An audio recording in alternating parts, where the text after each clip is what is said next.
Hi, and welcome to Thursday with a Friend. My name is Lawrence, Larry, Punk with Toys, or so many awful things that you might be able to say to me, but it doesn't really matter.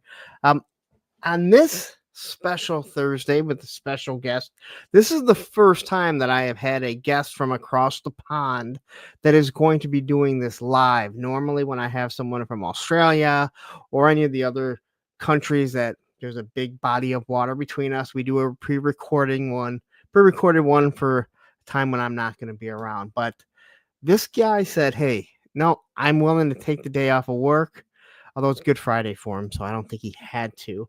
But anyway, I was just recently over on his show, but my special guest, Kiwi GI Customs. Campbell, how are you doing? I'm pretty good, mate. And yourself?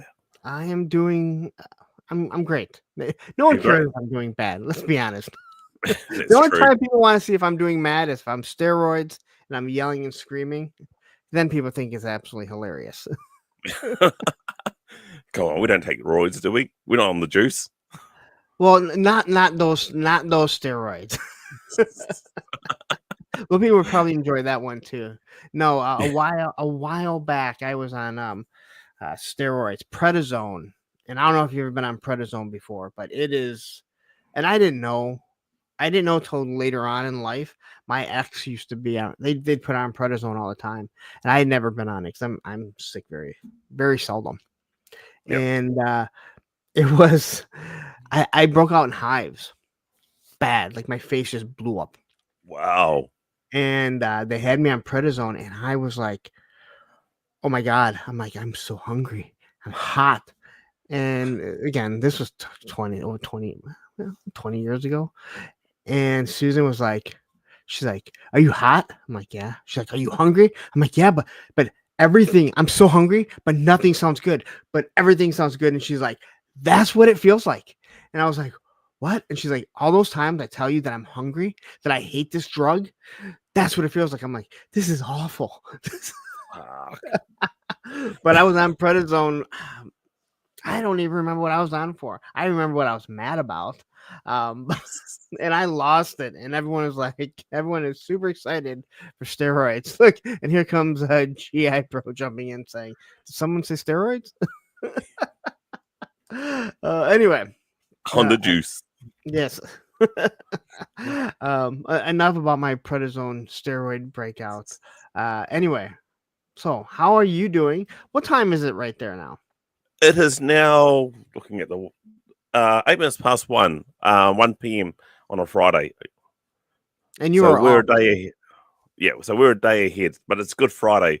So yeah. when we sort of talked about this off for a while now, I knew that Easter Friday was coming up, and I said, yeah, that's me. I can do this. I'm in. I had no idea. I know you said hey, I was scheduled to take the day off or take a half day. I didn't realize, and again, I'm glad it works out perfectly because I really don't want someone to take time off for me, but it was kind of like when I started, sorry if I hit this, I have this in a new position and I don't know if it makes a rattly noise to it. When I had Adam Vale on, the guy that I'm doing, not the coalition, the TV terminal with, we had scheduled to do it, and he later on, after we had scheduled it, asked about doing Talking Reacher. And wow, we didn't plan on it, but the day we did our live just happened to be the day that Reacher came out and we dropped the episode. So it was one of those, we didn't plan this. It just happened to fall that way. So it's nice when good things just fall right in place, right? Urge, yeah. Like here's just how it's supposed to be. So yeah, exactly. Yeah.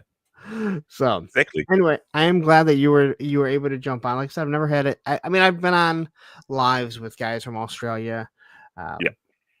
And you are from New Zealand. You are from New Zealand, so I I know I made the mistake before, and usually shark guys will yell at me, going, "He's not from Australia." Like, it's all the same. No, but if you kind of look at the map, it's really weird. If you look at the map of Australia and New Zealand, you can see it's like back in the early days. Yeah. And we're broken off. It's when the Earth sort of split apart. Yeah, split apart, but the countries were formed. So you can see the New Zealand and Australia are pretty much. You can see they should have been joined.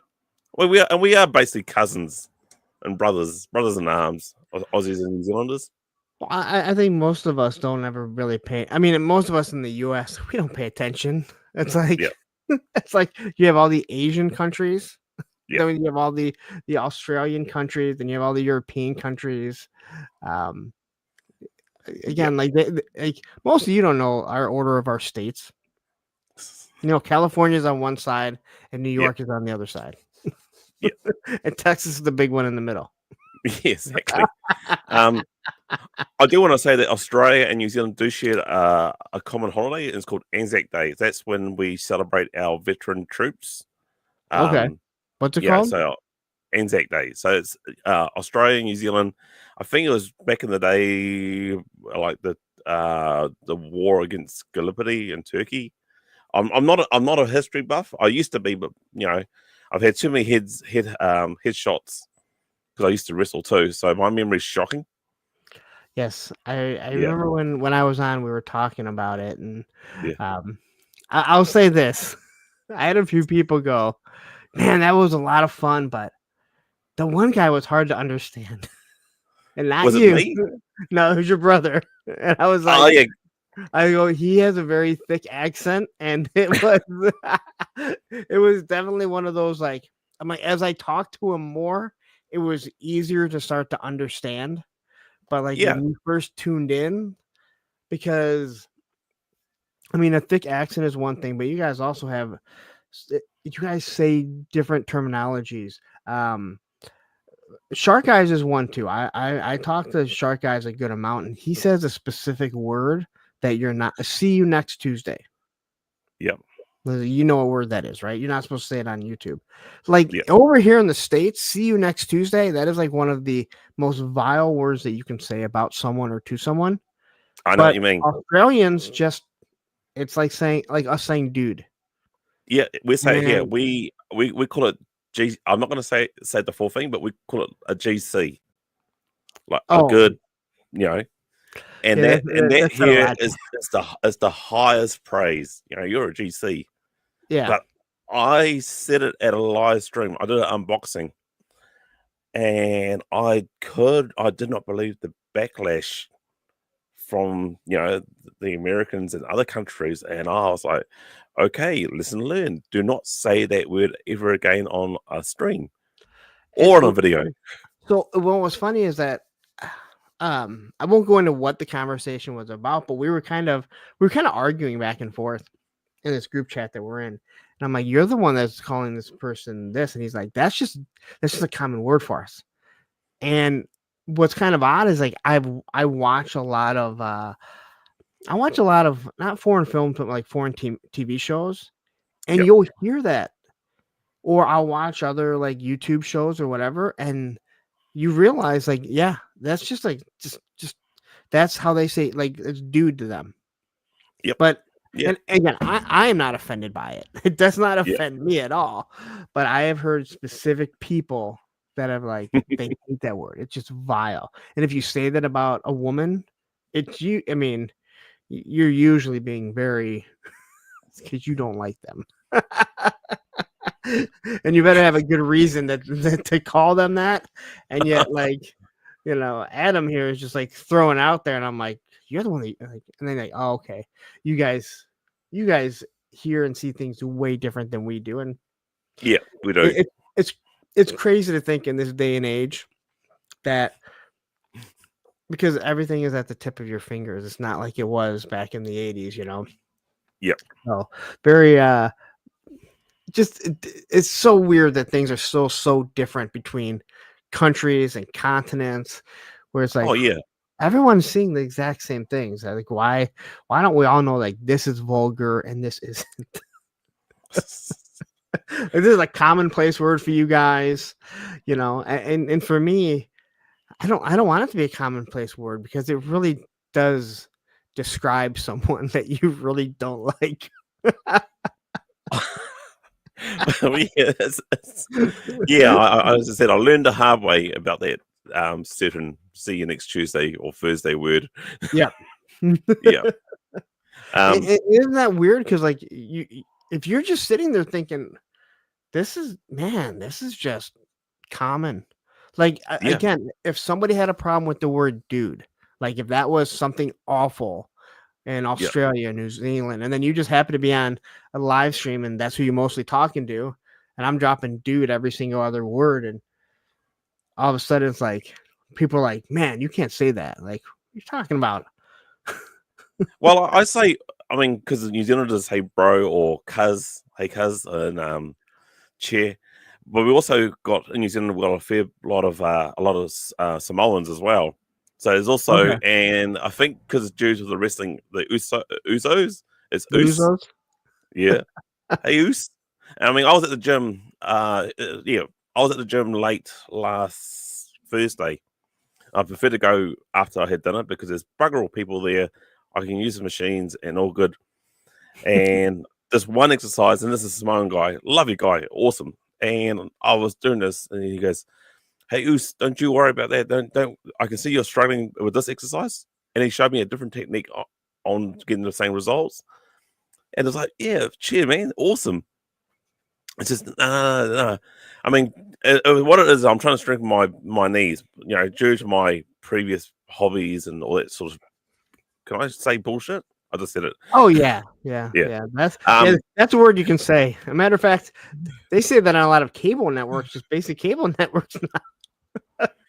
So as I've got older and I'm, picking the girls up, I notice my legs and my knees are stuff. So I'm trying to strengthen that up and bring it back. And so you've got this weight and you're meant to walk backwards and lean all your weight, but I feel like I'm going to fall over backwards. So this Samoan chap, lovely guy, said, no, just hop on a box, put your heels at the back, and get some extra weights, and just like lift your toes up, or lift your toes up. Yeah. I mean, lift your heels up, and it was mint, like literally, and we had a great time. Yeah. So yeah, the Samoan people are really really friendly, but he was calling me Oos. He said, "Hey, Oos, don't you worry about that." Quickly, the Lilith says, I wouldn't say it's as common as you think because it's not in my vocabulary. Because if I said it around my parents' place or school, I would get clipped behind the ears and would ask to apologize. I, I know Adam says it all the time, but Yeah. again, I've watched enough shows now to hear it. Yeah. And again, when you say common, it's again, not everyone says dude. I mean, No. but dudes that also I don't think is offensive anywhere. I could be wrong. I guess I don't. I'm not. I mean, I've heard. I think that back. I've heard some very offensive words in other languages that you're like, that sounded a lot like something else. Like Diddy Mao. Let's say hi to the chat really quick, and then we'll get into everything. We got Yeah, same sweet time as. toys here. We have. I cannot say all your name, but we're just gonna say Cobra Emperor. We have you here. We have GI Bro, Yeah. who has the best guns in the business. We have Menhuza, Evil Dookie, Clint Jorgensen, 3-star draw Matthew Matson, my first moderator, Joe Fan 84, SCS Dog is here. We have Woodman 29, Shark Eyes, who we've already talked about, saying, I'm just here to see Campbell explain to Lawrence that New Zealand isn't part of Australia. But he said it kind of was. Yeah. Allison Troy, we have my other moderator, Action Figs, and that is how you say it, Action Figs. So now I got to jump through all these people. Digital Diarrhea. And see now there's all this, I don't save anything, so now I just scroll through to find new people. We have Fatrid here. We have Just Jeff, TD. Oh, someone told me what this is, and it's TD3 Trooper, but it's something else. I I thought forget. it was like, is it like titties or something? No, someone tell me what. If you're here, tell me how it's supposed to be said. I heard someone else say, and I was like, "Oh, that makes sense. I'll try and remember that," and then I don't. Graph is here. Nice. A lot of people talking. Oh, look, we're already to Lilith. Bobby Wold has joined us. joined us. Machine Man. Action Fix says, well, we're going around calling everyone assholes, but it can be derogatory or for a friend. That's true. That is true. We have a Woody here. So I gotta say this. This is about you. If you have not watched Woody's shilling video for Gridiron, go watch it. It is a good laugh. It's a good laugh. Just right off the beginning, he's just so funny. And Woody's so funny because he doesn't do any social media, like none, other than YouTube. Yep. So sometimes like the fact that I see him like learning how to do this stuff, I'm like, he doesn't look any social media but YouTube. So it's completely different because some of the stuff is like so commonplace, but for him it's completely foreign. So I love how he does stuff, and he's such a good I need guy. to see this. Yeah, Tony's Figs and Wrecking Ship 85 has joined us. Yeah, if you're not following Woody, go over ahead and follow Woody. He's a fun guy.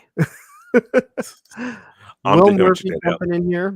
All right, so do you mind me asking how old you are? I am 51. I turned 51 in March the 30th. So a little bit older than me, but still in the same age range. And I gotta say this, I've enjoyed talking to everyone from across the pond. So when I talk to like Adam, I blanked on all the Australians. Usual Mike, Ronnie Trickshot. Oh, I love Ronnie. Fuller's Figures, Connor. Yeah. And I know he's not from Australia.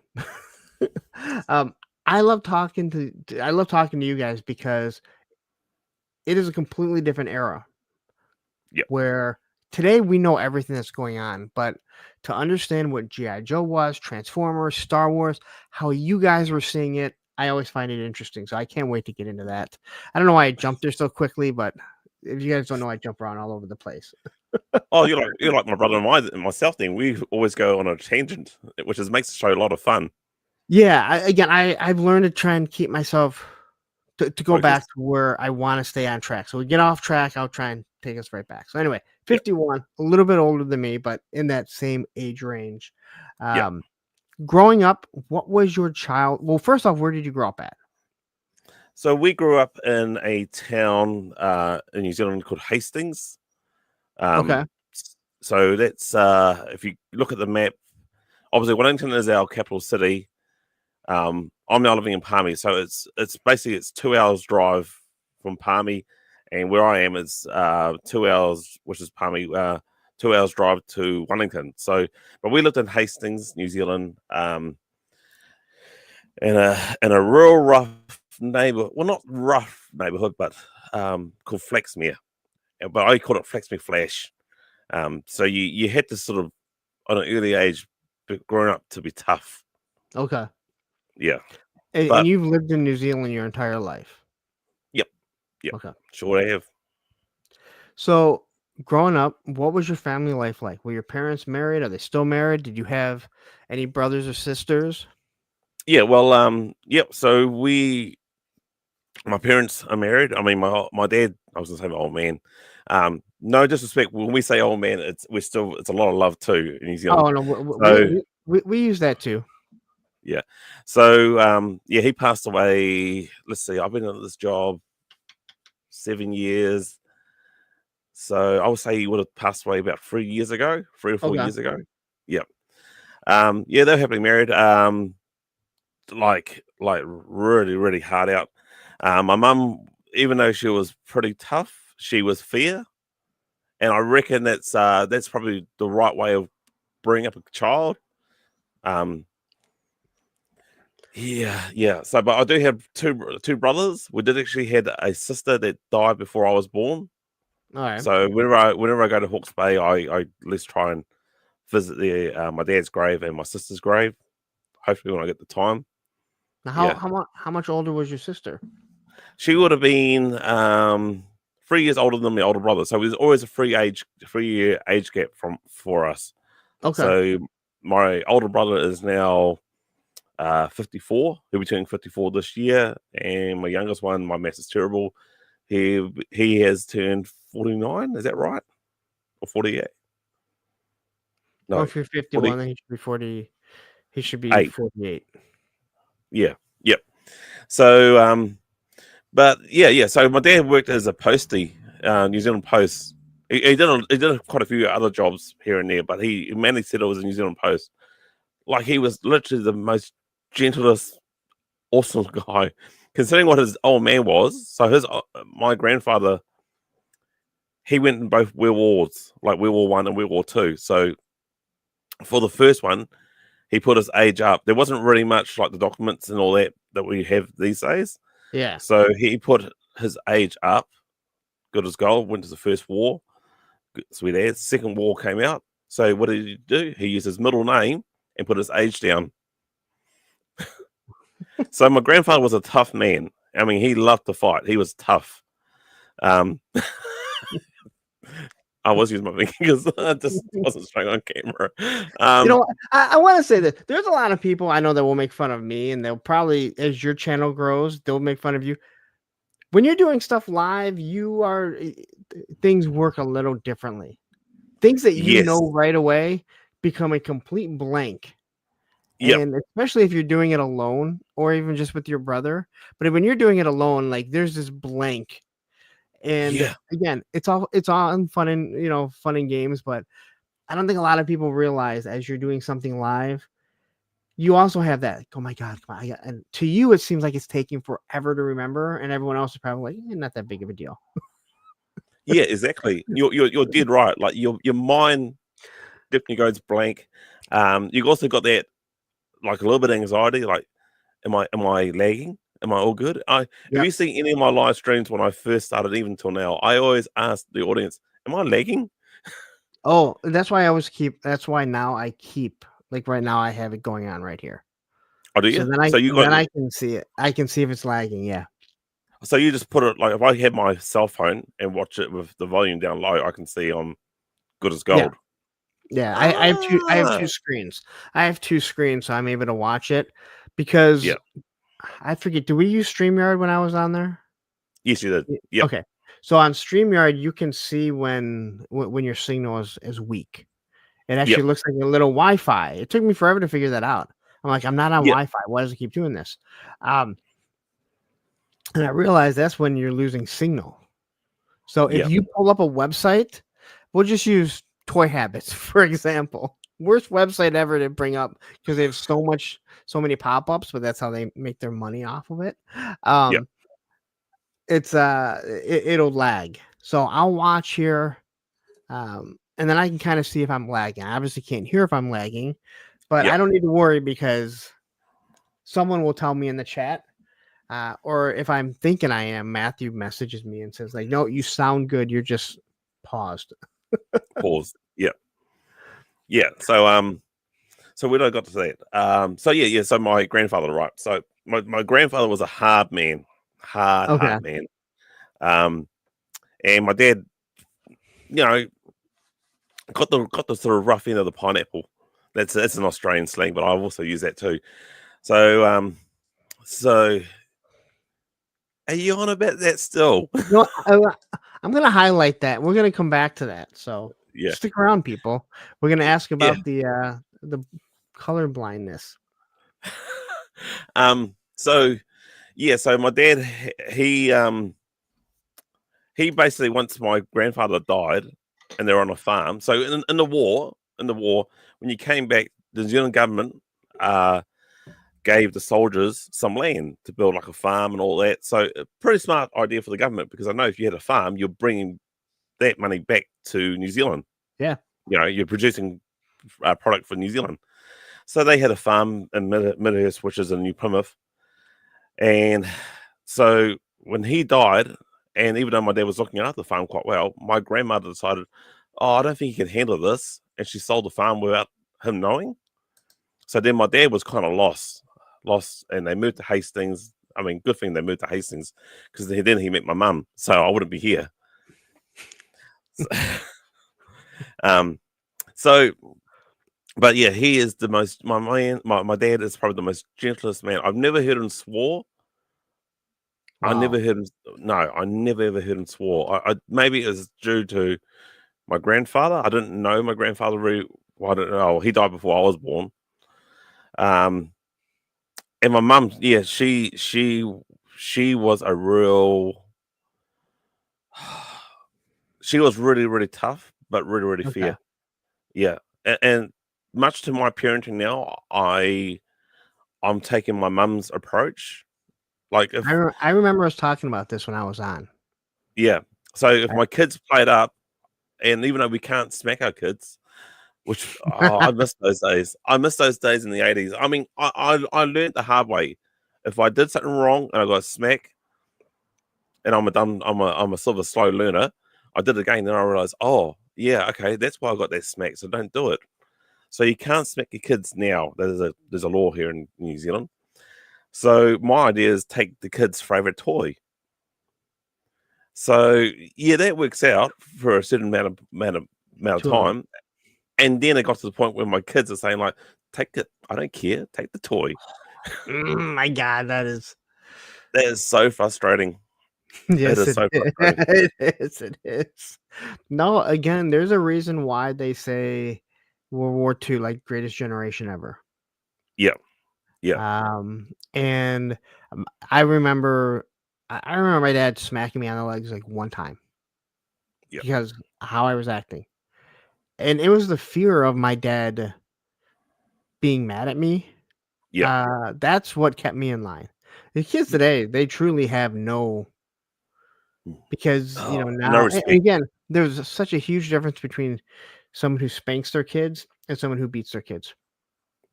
And unfortunately, again, my ex and I, we've talked about this, and it's like kids don't realize like if they do report, say, "Oh yeah, yeah, my dad beat me," or and if it's a spanking or something, like, guess what? Yeah, They have to call, and when the police show up, it doesn't really matter. You have to prove stuff. My son burnt his hand. Um, what? on the way, he burned his hand. He Yeah, was 5 or 6. yeah. Um, it was very young, and my ex ran to the bathroom.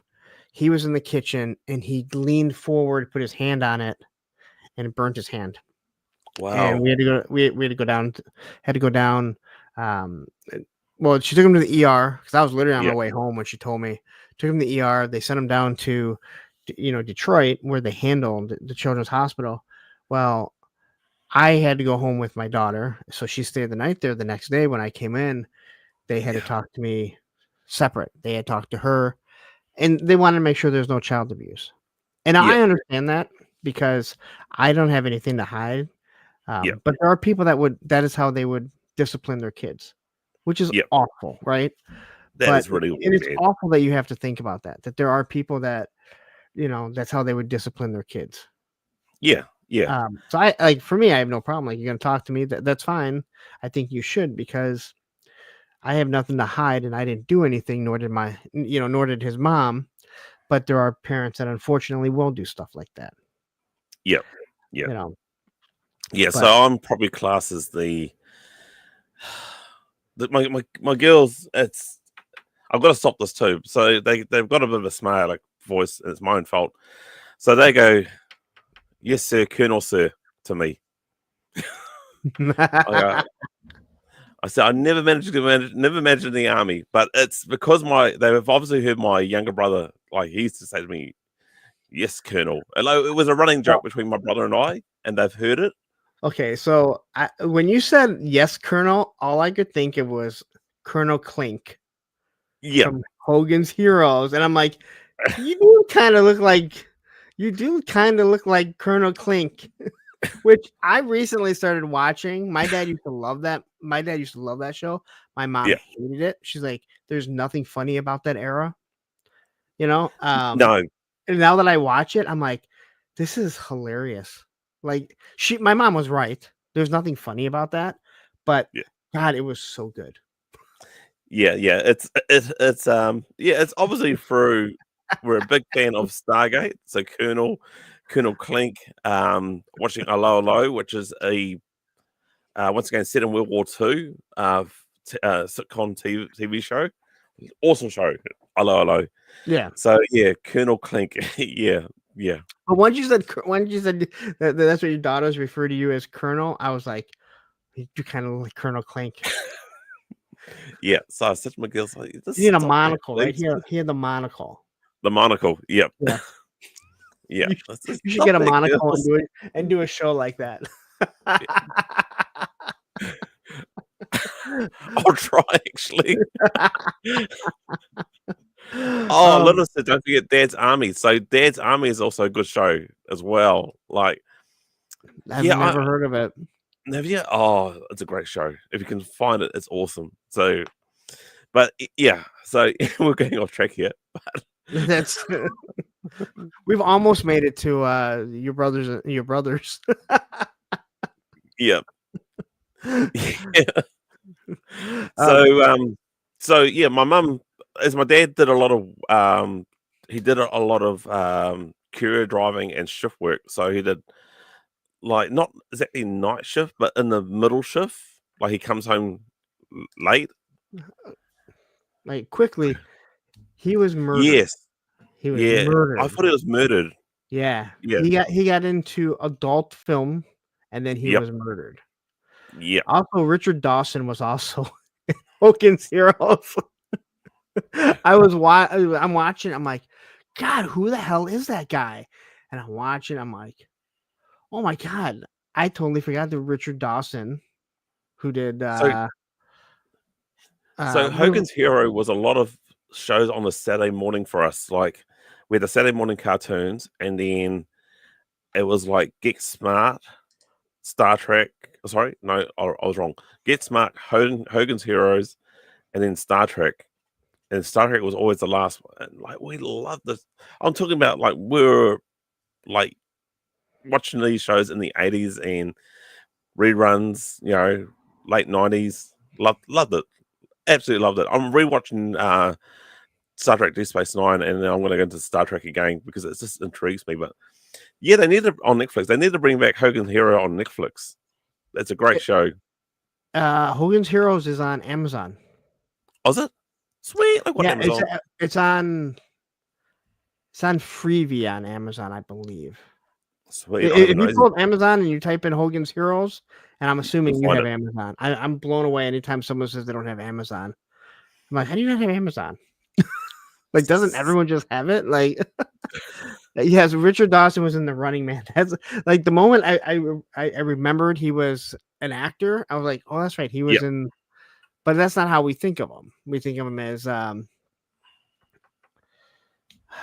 what show did Richard Dawson do? He did a games host. Yeah, I can't think of it. It's the one that's still going. Someone will tell me. Family Feud. Thank you very much. Family Feud. Yeah. This is what I'm talking about. That you know what it is, yet here you are live, and you're like, oh my gosh, what? Yeah, I've said it a couple of times. I want to also give a big shout out to Joe Fan. I had a Japanese guest, Japanese on the chat, and he was typing in Japanese. I had no idea what they were saying, but Joe Fan was able to translate for me. So thank you so much, Joe Fan 84. Yep. Yep. I was like, I'm lost for this. You know what? I have found a lot of the guys in the chat, like, because you'll see them so much, you'll realize like a lot of these guys know way more than you realize about certain things or where they're culturized. If you ever see Viper Scout, he knows way, like he's not in a lot of chats. He's in mine all the time. It always comes on my Punk's Pit, you know, the members only, but his knowledge of military stuff is amazing. Yeah. And as I'm watching more, like I would bring something up. I knew he knew a lot about the O-ring stuff, but his knowledge of actual military history is amazing. Yeah. But you start to notice those people, and that's awesome that you remember that Joe Fan. He's actually saying thank you, sir, right here. It is awesome that you start to remember that stuff. Yeah, I mean, I put a head on silent. I was actually blown away. I was like, whoa, here's a person typing Japanese. I've got no idea what this is. I knew that Phil is a New Zealander. Shut the fuck up. Was a New Zealander in Japan, but then Joe Fan just dropped in and he's just translating for us. Like, yeah. So obviously it was a new subscriber. I don't know how he managed to see my stuff on how it made it to Japan, but it blows me away that your content is out in other countries. You know, especially Yeah. Japan. Yeah. Sometimes we'll get some people. There's one guy every now and then that pops in, and I think he's typing in Spanish. Yeah. And I'm like, I can't read this, and someone will always be like, he's saying like, I know that I know that for some odd reason, some of these apps see my last name, and I keep Yeah. getting commercials in Spanish, and I'm like, I need to sue you guys because I don't speak Spanish, right? Or when I used to get stuff from Target in Spanish, I'd get it like both in English and Spanish when I was Oh with my wow. ex, and she'd be like, I think they're stereotyping you.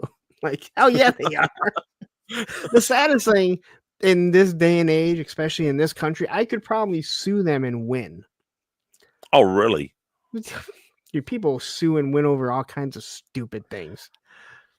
And someone, So we don't get that here in New Zealand. Like people suing things a lot, but I hear it like in the States it's crazy. oh man, people sue over the dumbest stuff. So I It's mean, some dumb. people. I mean, some of the stuff that you hear, Yeah. it blows your mind. It blows your mind. Like first off, that's just common sense 101. Yeah. Why would you even question that? And I'm not talking about like I mean everyone knows, everyone always goes back to the scalding hot coffee from McDonald's. That's the reason why they have to put, that it's hot. You Yeah. know, someone put it in between their legs and then squeezed it, and it burnt their genitals. And why are you putting scorching hot coffee? But someone Why? also said that, it was way above where it was supposed to be. So our copy machines, there is you can get it's called a mailbox. Yeah. And the way the mailbox goes up, it has different bins. Well, the bins on the inside, it has like this opening so you can just grab the paper. Yeah. On it, it says, do not put your face in it. Like, first off, why would I put my face in it? And I made a comment. My boss goes, that means that somebody stuck their head in it, got hit in the eye with it, and then tried suing. And I went, that's exactly what it means. Oh my god, that's crazy, man. It's literally dumb. We've got. I've just sort of introduced signs like cartoon signs that don't put your wiener, don't put your finger where you won't want to put your wiener. So I work in a machine factory, right? So when we say wiener, you mean your willy. So don't put your Yeah, finger in there. I know. Yeah. Common sense is like people who don't use deodorant. If they're not using it, they can get the fuck out or something like that. All right, so let's try and get back on. Yeah. This may be the most off-track one that we've done yet. All right, so Sorry. you grew up with. Don't worry about it. It's not a. I think that's what people enjoy, right? They enjoy that there's an actual conversation going, not Yep. like, all right, well, here's my questions. I want you to answer these. I mean, come on. The best interviews are conversations. So you grew up with three brothers. Now you guys are 3 years apart each. Yep, So that's right. so were you guys close? Like, did you have built-in play friends? Because 3 years is huge when you get to, you know, 10 and 13 or 10 and Yeah. 7. Yeah. So were you guys pretty Yeah, close or we not? were. I mean, I'm the one in the middle. Okay. So luckily me, I'm close to both the oldest and the youngest. Okay.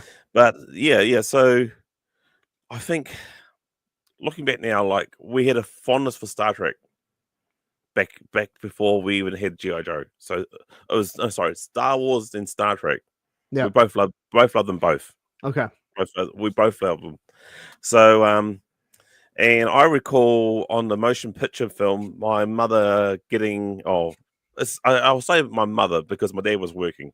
It doesn't say he doesn't love us, but for Christmas, so she got, and I can remember this. And I'm looking back as a young kid, probably 5 or 6 years old, but so my older brother got Admiral Kirk. This is from the motion picture, right? I got Spock, and my brother had Bones McCoy. Okay. And we loved those figures like hard out. And then the following year, Those would have been the Mego figures, right? Yep. Okay. So they were wasn't the cloth, but they were like the Star Wars 3 inch quarter articulation sort of thing. So then the following year, Star Wars was in. So I recall I got Han Solo. My oldest brother got Luke Skywalker in the Return. In the Empire Strikes Back. And my youngest brother hated this, so he had CP3O, but the golden one where the lens would fall off. The one that went on Chewbacca's back. Yep, exactly. But in saying that, it struck an interest. So because so my younger brother and myself, we're a week apart in our birthdays. So that's also another closeness in us. So we would I think he got like a B X-wing pilot. I'm not really into Star Wars as much as he is. He loves the Star Wars. And I remember I got the general's a grey beard from Return of the Jedi. And my Krusty Crow says, "What a way to tell a kid the order of your favorite sons." Yep. Here's C3PO, the one that comes apart. Yeah. And once his limbs got loose, he was not staying together. He was not staying on. I mean, I can kind of see what they're trying to do, like this backpack and like woo. But once you lost all the limbs, you're just hopeless. You just got this empty. He was meant to stay in the bag that was supposed to be on Chewbacca's back. Yeah, exactly. Exactly.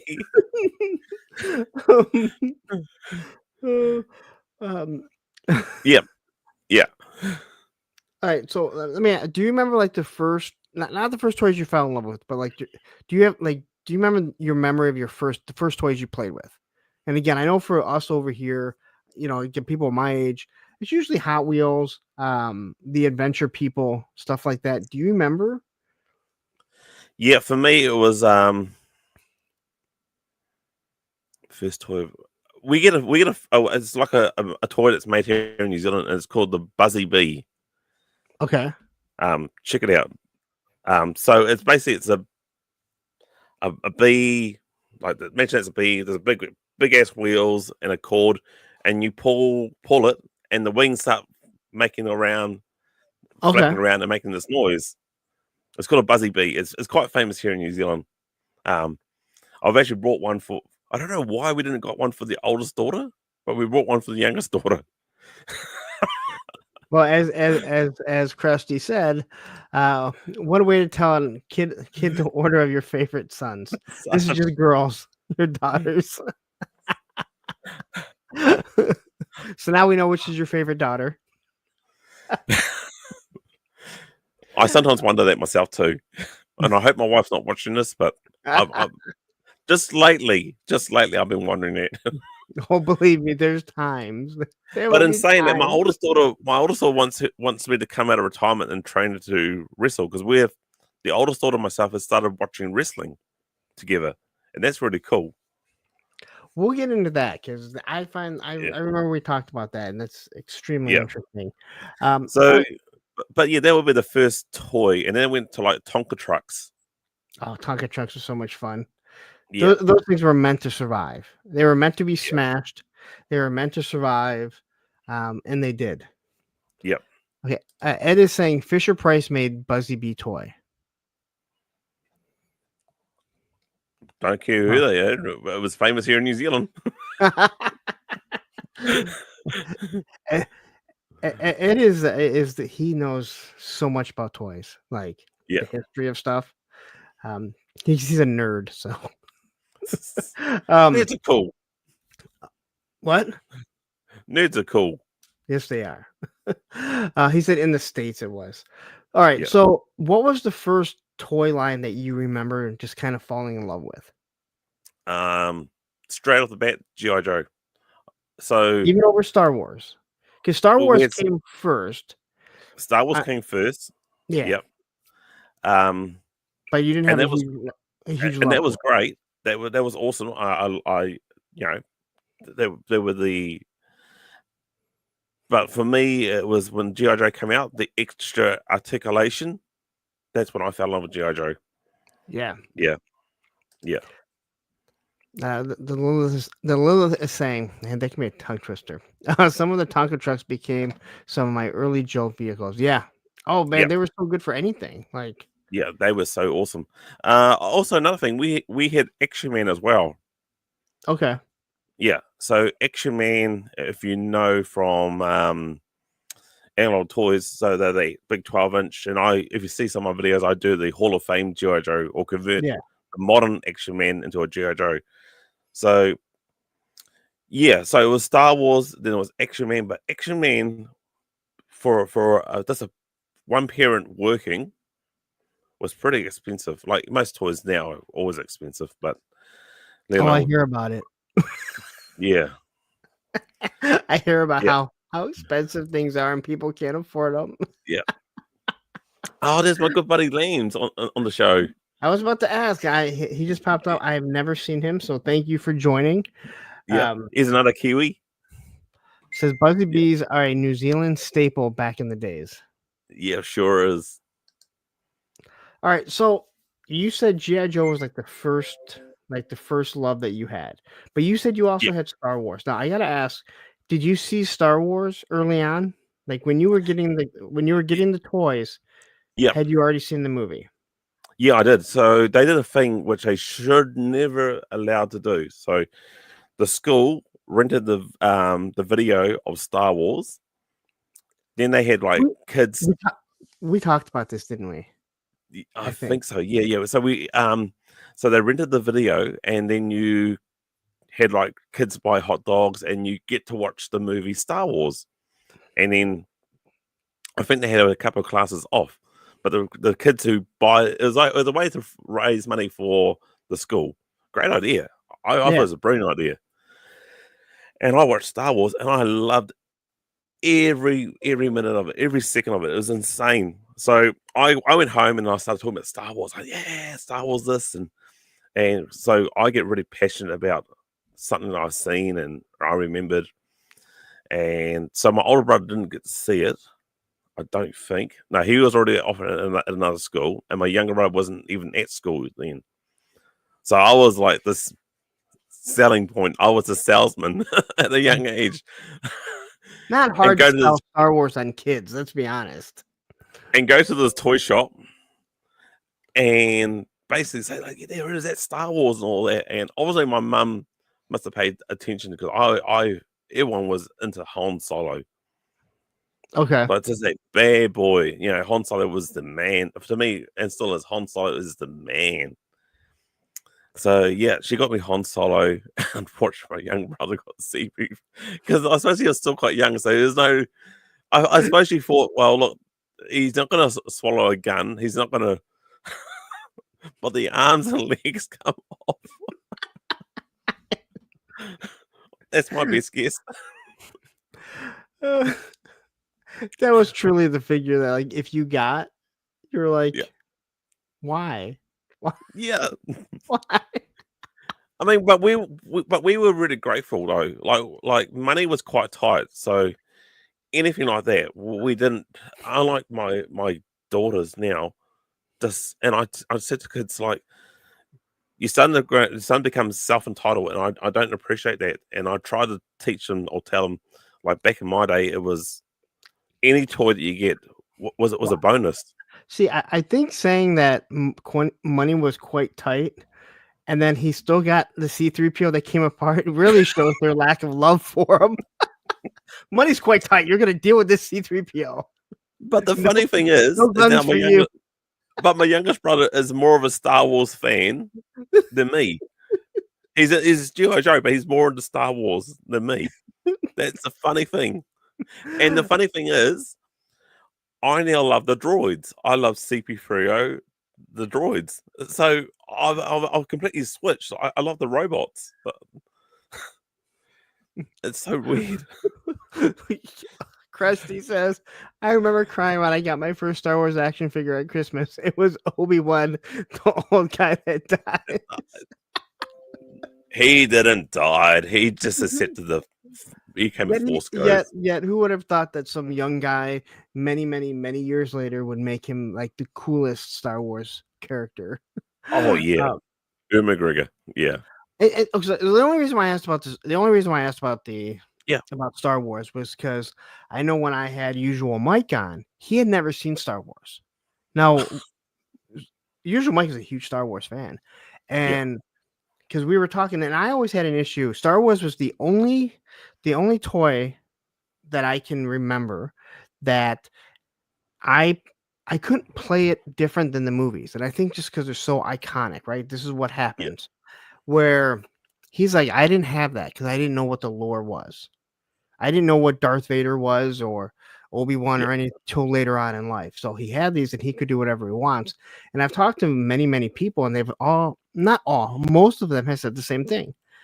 I had to play Star Wars how Star Wars was. G.I. Joe was never like that. Transformers wasn't. He-Man.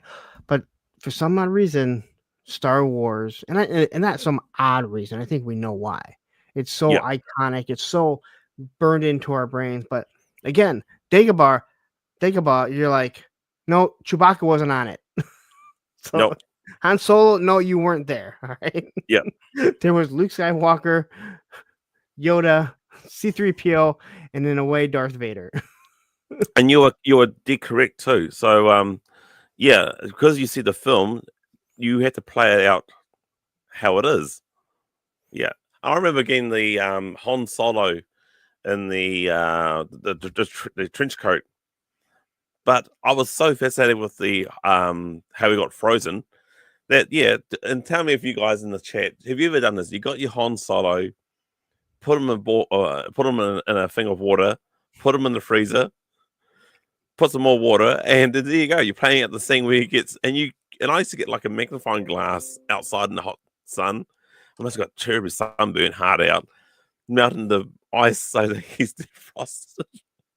That's an idea for a video for anyone to stay there. Like, oh look, I'm melting ice. There was a lot of people I know that talked about freezing a lot of toys, making them carbon. That was like the one thing that was able to cross over. Like, oh, he's in carbonite, and you're like, this is G.I. Joe, but it was just so cool. Yeah. And the funniest thing, I even as a kid, I remember thinking, well, it's not even supposed to be for humans. Why does he fit so perfect in it? It's not even for humans. It's for freezing other things. Yet Han Solo fits perfectly in it. Yeah, exactly. Yeah. He's alive and in perfect hibernation. All right, so you said G.I. Joe was the first toy line that you fell in love with. Yeah. Now, what was it about it? Like, what did you see? Because around that time, you have He-Man coming out, you have Star Wars, Transformers. Yeah. What was it about G.I. Joe? So I started sort of hearing my dad and my mum, because also my mum's dad went to the war as well. So the military side of things at an early age I was getting quite a close attention to it. And I already made probably at that stage, since getting my first Joe, short fuse, that the military was for me. I wanted to try and join the army, and we can get on into that sort of story later on. But so, I fell in love with that, with the military side of things, and also the articulation. So I can actually tell you straight away what we got.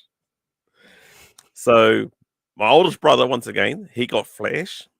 I got Short Fuse. This is for Christmas, of course. And I always get this one confused. I think my youngest brother got Grunt, but then my dad ran him over with the lawnmower. So then he went back a couple of days after Christmas Day and Boxing Day. So he went a couple of days after that, and the only figure he could get was Zap. Was who? Was Zap. Zap. Okay. Yeah, so he couldn't get Grunt again, so he found Zap. But I thought you were gonna. That was kind of cool that my dad did that though. But I thought you were gonna say that your younger brother got Breaker, the only guy without a gun. No, I managed to pick up Breaker. I managed to pick up Breaker 2 years after that. So the toy line was stayed circulation here in New Zealand for a while now. They wouldn't just ship them off. If it didn't sell, they would have simply lowered the price until it sold. Okay. So I won a competition at school, and it was like a gift voucher for the local toy shop. And I believe I picked up a Cobra Viper and Breaker. Only because of the fact that Breaker was the only one. I mean, the Cobra Viper, the Cobra Trooper, sorry. Okay. And Breaker was the only thing where I can get two figures for almost the price of one. And then I got like a bouncy ball. I think that's how much money I had left over. But I was so wrapped. The Cobra Trooper still being there, man. Yep. That's still such a good figure. Yep. So I mean, as you're growing up and you find G.I. Joe, were you playing with other toys? Were there other toys or were you at a point? Because you said you didn't have a lot of money. No. Did you say, if this is what I can focus on, this is all I'm going to get? Like, I had a lot of different things. I had some Transformers, He-Man, Mask. G.I. Joe was obviously my biggest one, but I was kind of spoiled. I'll admit it. That's cool. No, we got Transformers from our grandmother. Okay. So I remember, my brother and I both got the Beast ones that transform into that bigger robot, and my younger brother got the race car, but he's always been into racing. Okay. So I think my younger brother and myself, we were like, yeah, it's cool, but it's not our cup of tea. Yeah. But my older brother, he loved it. So he's now a big Transformer fan. All right. So it's funny, like you got three brothers and each of them got three different loves. Like there's Transformer, G.I. Joe, and Star Wars. But still but we all got a massive love for Star Trek. Now see, that's odd. That is odd. But if that's something you were watching as a kid, like if that's something that brought you all to the TV to watch, it makes total sense. Because Jeff, if you're still here, I know this will make you mad. Star Trek toys suck. All right. Yeah. They're not really good. They've never made really good Star Trek toys. And even if they did, Star Trek they weren't very action packed. Yeah. You know what I mean? Like, it wasn't like Star Wars or G.I. Joe. It was very story based, or the action was the ships. Was the ship. Yep. Yeah, you can only do so much, especially with what you had back then. Yeah. You know. Yeah. So, and U.S. Combat Dojo is jumping in here. All right. So as you're kind of growing up, how much do you get into G.I. Joe? Like, how much do you guys actually have? We got a fair bit actually. So my mother realized that, okay, so my younger brother and myself, we were more into G.I. Joe together because we were like 1 week apart from our birthdays. So that was easy. And also here in New Zealand, so after Christmas, they have during March and April, the toy shops have a big clearance sale. So getting Joes or toys then was brilliant for us, like literally wonderful. And had a great uncle that would actually help us out with that as well. Well, he wasn't an uncle, but he was like a friend of the family. He was like an uncle, like a godfather. And so, we put the G.I. Joes, my younger brother and myself put G.I. Joe together because we would play. I sort of, as I got older, gravitated towards my younger brother than my older brother because he went off to a different track like Transformers. Now is that the one you do a show with? The younger one. The Yeah. younger one. Okay. Yeah. I wasn't. So I wasn't sure if it was the older or the younger. No. The older one is. Remember, I said he's got a mental age. He's at a mental That's right. disability. Yeah. So he's got a mental age of a 20-year-old ish. Okay. Yeah, he's really cool. I mean, funny thing is, he does his own radio talk show in the local Warriors, Oh, that's cool. and I've heard his stuff, and he sounds better than me. So he's had a big love of music. So it's him. But he's out on his flat of his own, and he's got his Transformers displayed, and lucky bugger, because I can't do that because I've got girls. And nothing wrong with girls, but once you got a house full of girls, you got to keep it girly. Yeah. Yeah. The Lilith asked quickly, Yeah. any chance of getting any MASH toys growing up? MASH toys? No. I did watch the TV show, MASH. I remember MASH toys and just thinking like, how boring. It's a military thing with no guns. No guns. There's nothing to do with guns. Like MASH, it is based on the Korean War. It's not a military show though. You know what I mean? Again, it's an amazing show, but not something like, again, that's one of those weird ones you look back, it's like, really, they made a toy line after that? Yeah, I wonder what it'd be worth now. Probably a lot. Everything back then was worth a lot. Yeah. So yeah, I mean, we grew up watching MASH quite a lot, actually. Yeah, but we never got into the toy line. Yeah, I mean, my mum was actually quite a smart cookie, so she knew what we were into. I mean, there was a time that I actually got into wrestling. So now that's all three of us started watching wrestling, but I managed to save up my pocket money to get the Hulk Hogan, the white shirt Hulk Hogan with the red tights, and I think my brother got the Warlord and Rick Rude and Jim Never Neihard. So wait, which ones were those? Not the they're those big rubbery ones with the J LJN ones, the weapons. Yep, that's it. The weapons. Those things were. I bring it up every time. Those things were weapons. Oh yes. So here's a funny thing. So as kids growing up, and you don't have much money, but your creative mind starts ticking. So we had to get a new TV because TVs back in those days were like big wooden square boxes. So my dad managed to get rid of the inside of the TV, and we transformed this wooden box, and we got some broomsticks and ropes. We made our own wrestling ring. Oh wow! And for those wrestlers, and we loved it. Like, and because those things are rubbery and bounce, you can basically, and they bounce, and they can either like clothesline or drop kick. But we were playing it inside the house, and I didn't realize. And I said to my mum, because I visited my mother about a couple of weeks ago, maybe more so actually, and I was going back through memory lane, and I said, like, yeah, looking back now, and you used to get really pissed off with the noise. Now as an adult, and I've got girls or kids of my own, the little bit of noise you just sets you off. Like, come on! But as a kid, you had no idea. You're just having fun. Yeah. And I did say to my mum, well, I understand why you got pissed off, but hey, look, at least we weren't going out like causing the ruckus like most kids are doing now.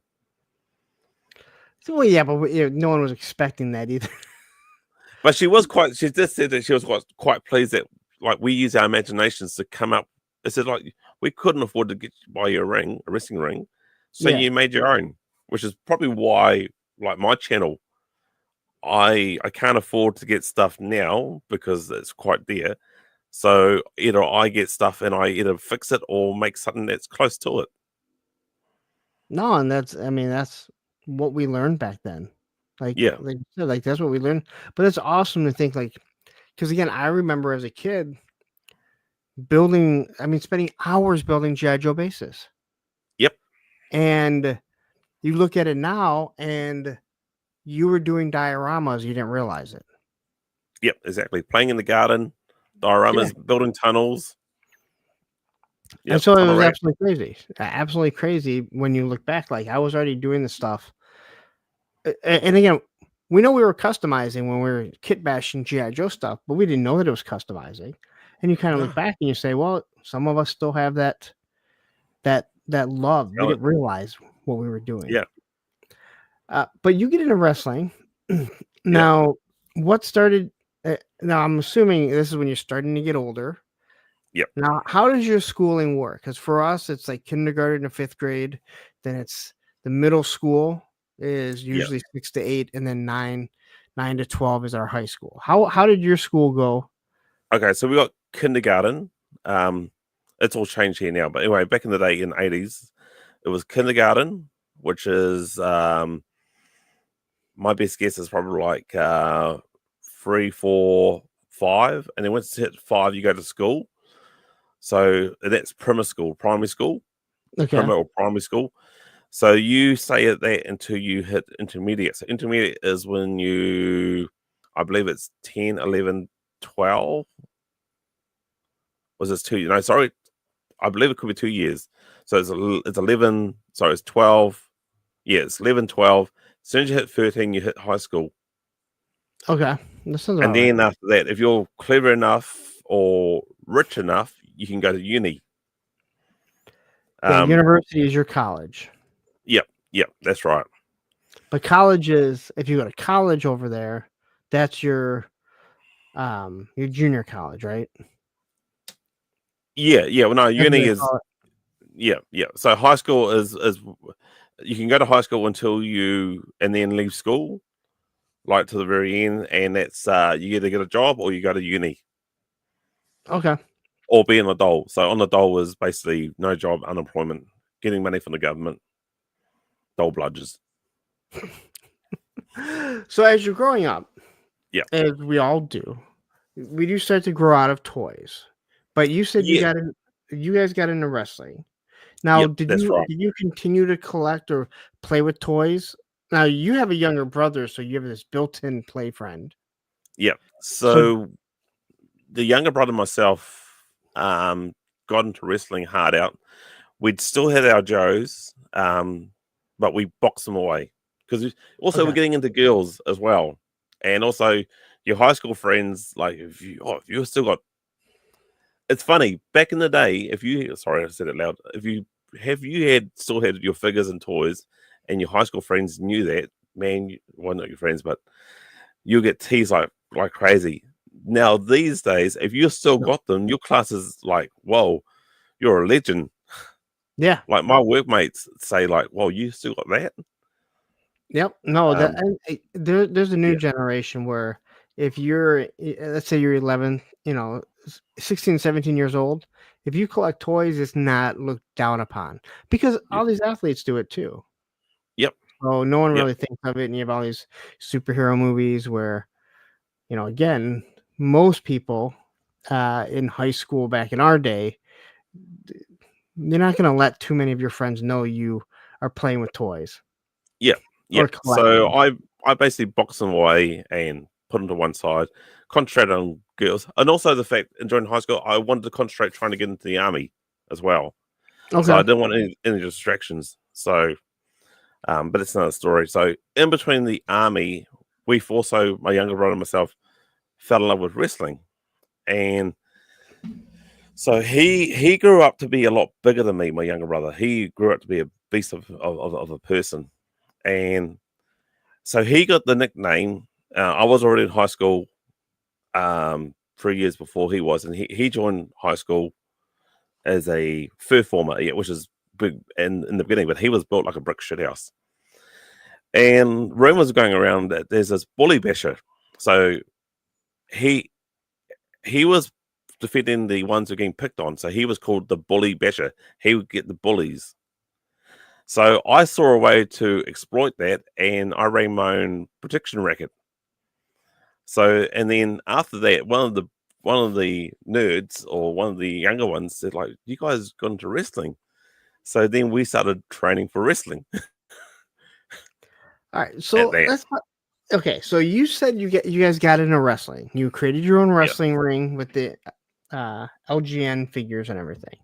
Yeah. So what was it about wrestling? Do you remember what made you like wrestling? Was it something you Yeah. watched with Easy. your dad, or was it just you started? Nah, I was a shy boy. I was quite timid and shy. Um, and then I sort of like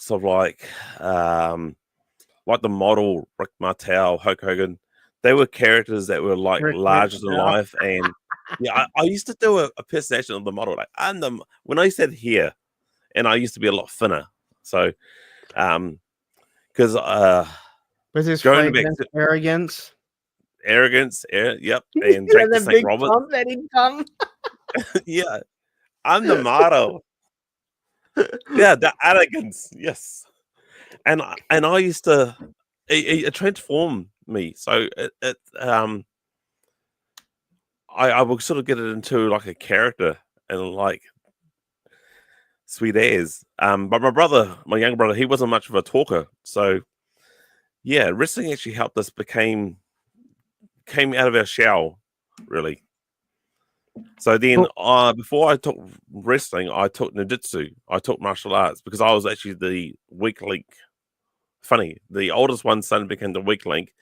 So I needed to protect myself. Um, so as I started protecting myself and start getting better, I started branching out to amateur style wrestling, which is the okay, Olympic style wrestling. Yeah.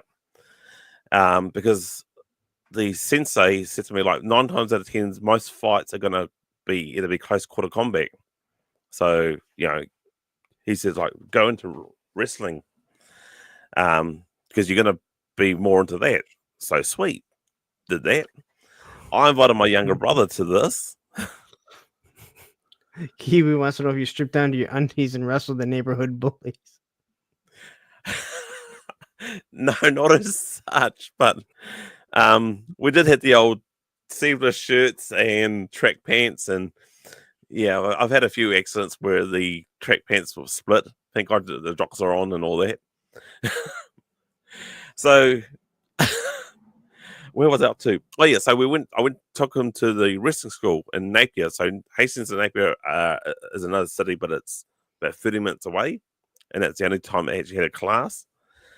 So my younger brother didn't actually understood this, and so the coach says, "Oh, get him in the ring. Let's see what he can do." So yeah, my brother goes in the ring, grabs this guy, slams on the head to the mat. Tony knocks him out.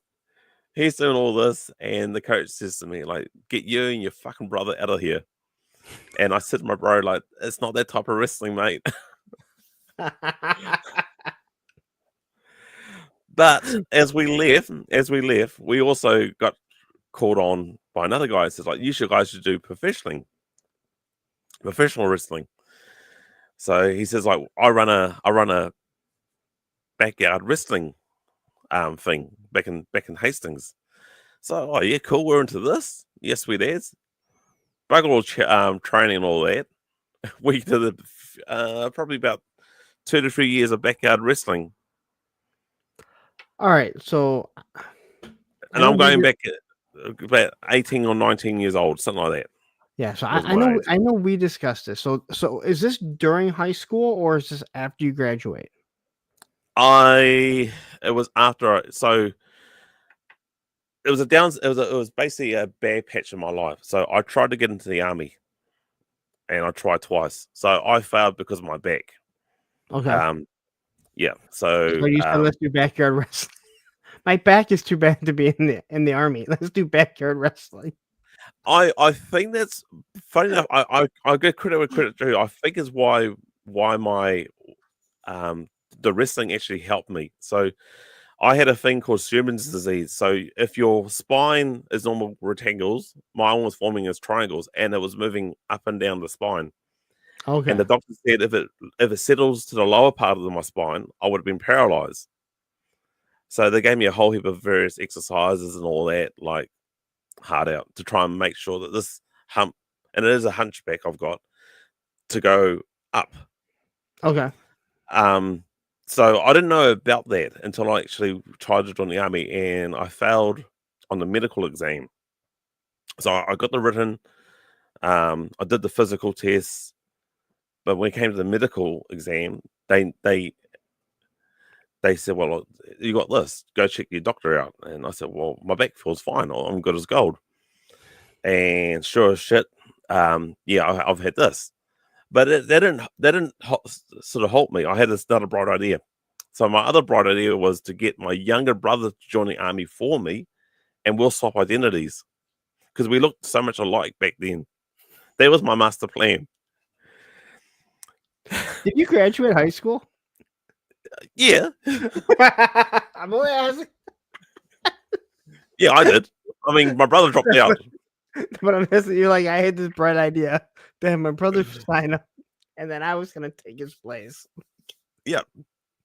So it was back in the day. It was easier, like doing that. You can't do it now, but so unfortunately, he was a little bit heavier, but he also got a hell of a temper. My brother's got a really wicked temper. Like, he should have had the figure short fuse instead of me. If you know what I mean. So he was slightly over. He was slightly heavy, but it's no issue because I will simply say to you, because when I joined, I failed on the written test, and the recruiting sergeant says, "Come back in 6 months' time. The test is going to be exactly the same. This is what you need to work on. You're in." So all he was going to say is like, lose this much weight, and you're in. But my brother says, "Are you telling me that none of you useless assholes can, if I get wounded, can't pick me up and, you know?"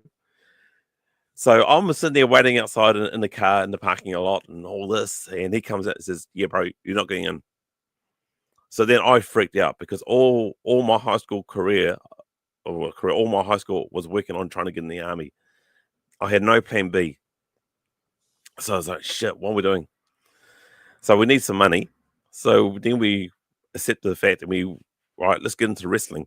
It's backyard wrestling. It didn't pay well, but it paid I know enough.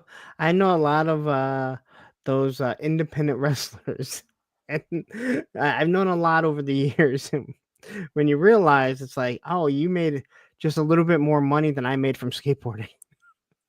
Yeah, that's right. You were a skateboarder. Yeah, That's right. We talked about that. Yeah. I Yeah. made no So money from that. I think our last match we made a green, and that was our last retirement match that we had. So we did like a tag team. We went single, and the last time that we did, we fought against each other. And I think I said it on our show that he's got a lump on his head to this day because I whacked him in the head too hard. Yeah, you talked about. So let's talk about the whole. So you graduate high school. Now your Yep. brother would still be in high school. Yep. And But you guys remember, are he's both. bigger than me. Yeah, but I mean, you're doing backyard wrestling. Yep. Now, kind of explain to everyone how brutal this was. It's pretty brutal. I've had three concussions. My knees are literally shattered now. Or like they shattered. They didn't shatter back then, but so I remember going to a match, and there was a reverse tombstone. My brother and I wanted to rehearse this last match, and we don't normally rehearse, but he came up with an idea and says, "All right, let's do this." He gave me a reverse tombstone. So instead of like a tombstone, the faces towards the opponent, I was the other way around. So when he poof, my face hit the ground. And then he put the sharpshooter on me. So even though he was big, he was actually quite agile too. I was KO'd. I was literally knocked out that. So he was like, it wasn't for the fact that it was there was a makeshift referee there. Like he says like, nah, you gotta stop. He's out. He's out.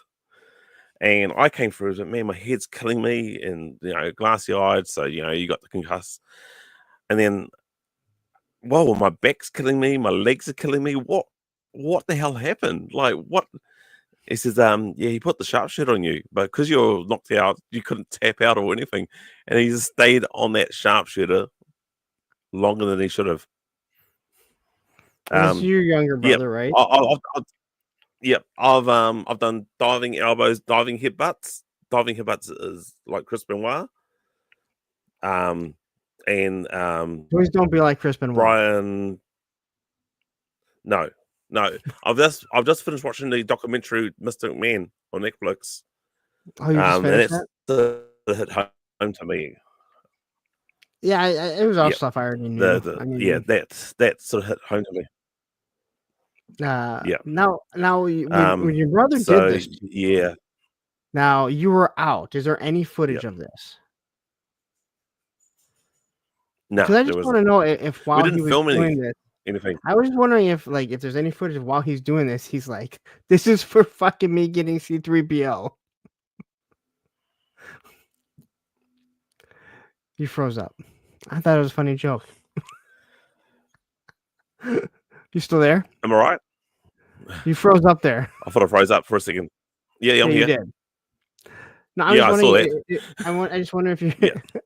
Just wondering if your brother was using it as getting back at you for him getting C3PO when you guys all got the cool Star Wars figures that year. I kind of wondered that was the case. Really, we did a lot of tit for tat sort of thing.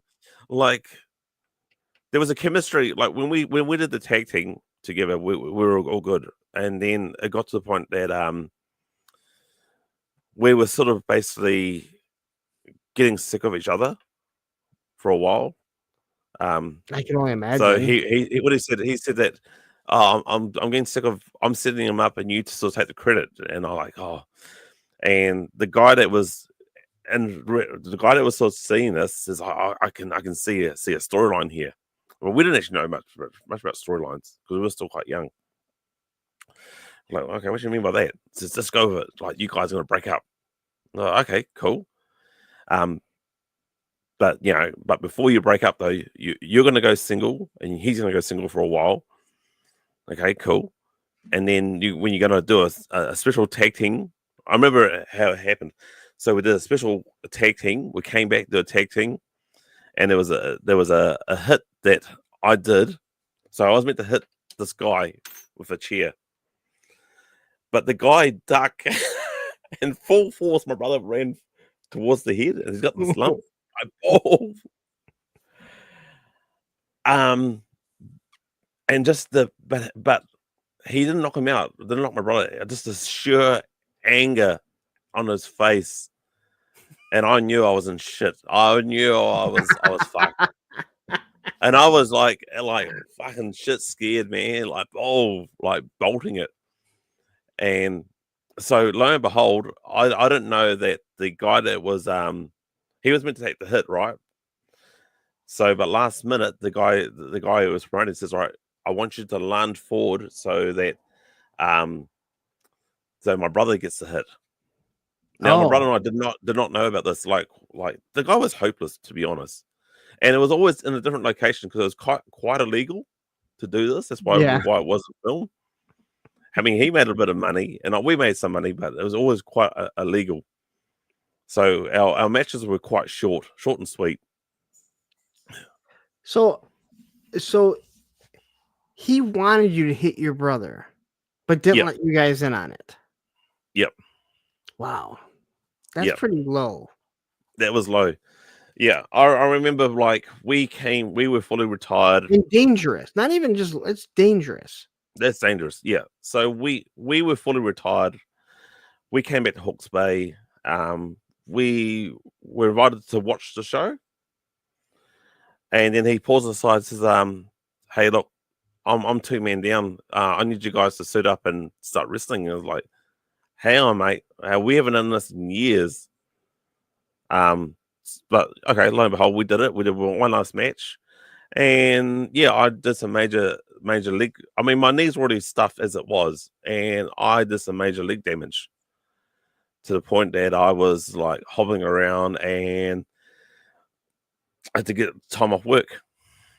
And time off because you got ACC. You couldn't say how you got it from, so you had to sort of bullshit and lie. I said I just slipped off a ladder. So how long do you wrestle for? 3 to 4 years, and then there was that one like when we came out and we did that one last match, which we should never have done it. We should never agree to it. The money was good though. He gave us, he gave us like a grand That's for our still not last a lot. performance. When you think about what you put your body through. And we were at the age of 30. Was that? So he was doing okay. He was doing a lot better, but yeah, I just said like, no, we couldn't do it. We can't do it. We're here to watch. We're here to watch you, support you, and all this. Yeah. And yeah, but So yeah, I mean, I'm seeing a comment here like my older brother and I beat the crap, and that's how it also started too. We used to beat the crap out of each other. yeah, Yeah, 'cause I didn't have any. My sister was 6 years younger than me, so obviously I my mother wasn't used getting. to say this to us: like, if you're gonna have a fight, let's fight outside. Yeah, I never had that, which is Yeah, fine. I mean, I didn't need it. yeah, So when you're doing this backyard wrestling, are you working because you graduated from high school? yeah. No, Did I you wasn't go? working. I was unemployed. So was it? Remember, Would you? So were you actually trying to make this your job, or it was was it kind of like something you did? it was kind of like a job. It was kind of to try and make more money. So when I found out I couldn't get in the army was at the very end of high school, and I got into a little bit of depression. I didn't know it was depression. So I recall going to school, and then I couldn't speak, and I was sick for about a month. It wasn't the flu, anything like that. This depression came over. I didn't know Okay. what it was. And I think looking back now, if I knew what it was, I could have talked to somebody. Yeah. But about a month, I didn't just shook out of it. I think a friend of mine introduced me to computers and said, like, get into computers. Computers is the way of the future. Like every job will have a computer. Okay. Yeah. But also needed to make some money. So yeah, we did a bit of wrestling. And was it hindsight? Should I take my younger brother? We lied about his age too. We said that Well, because he was bigger than me, so he got away with it.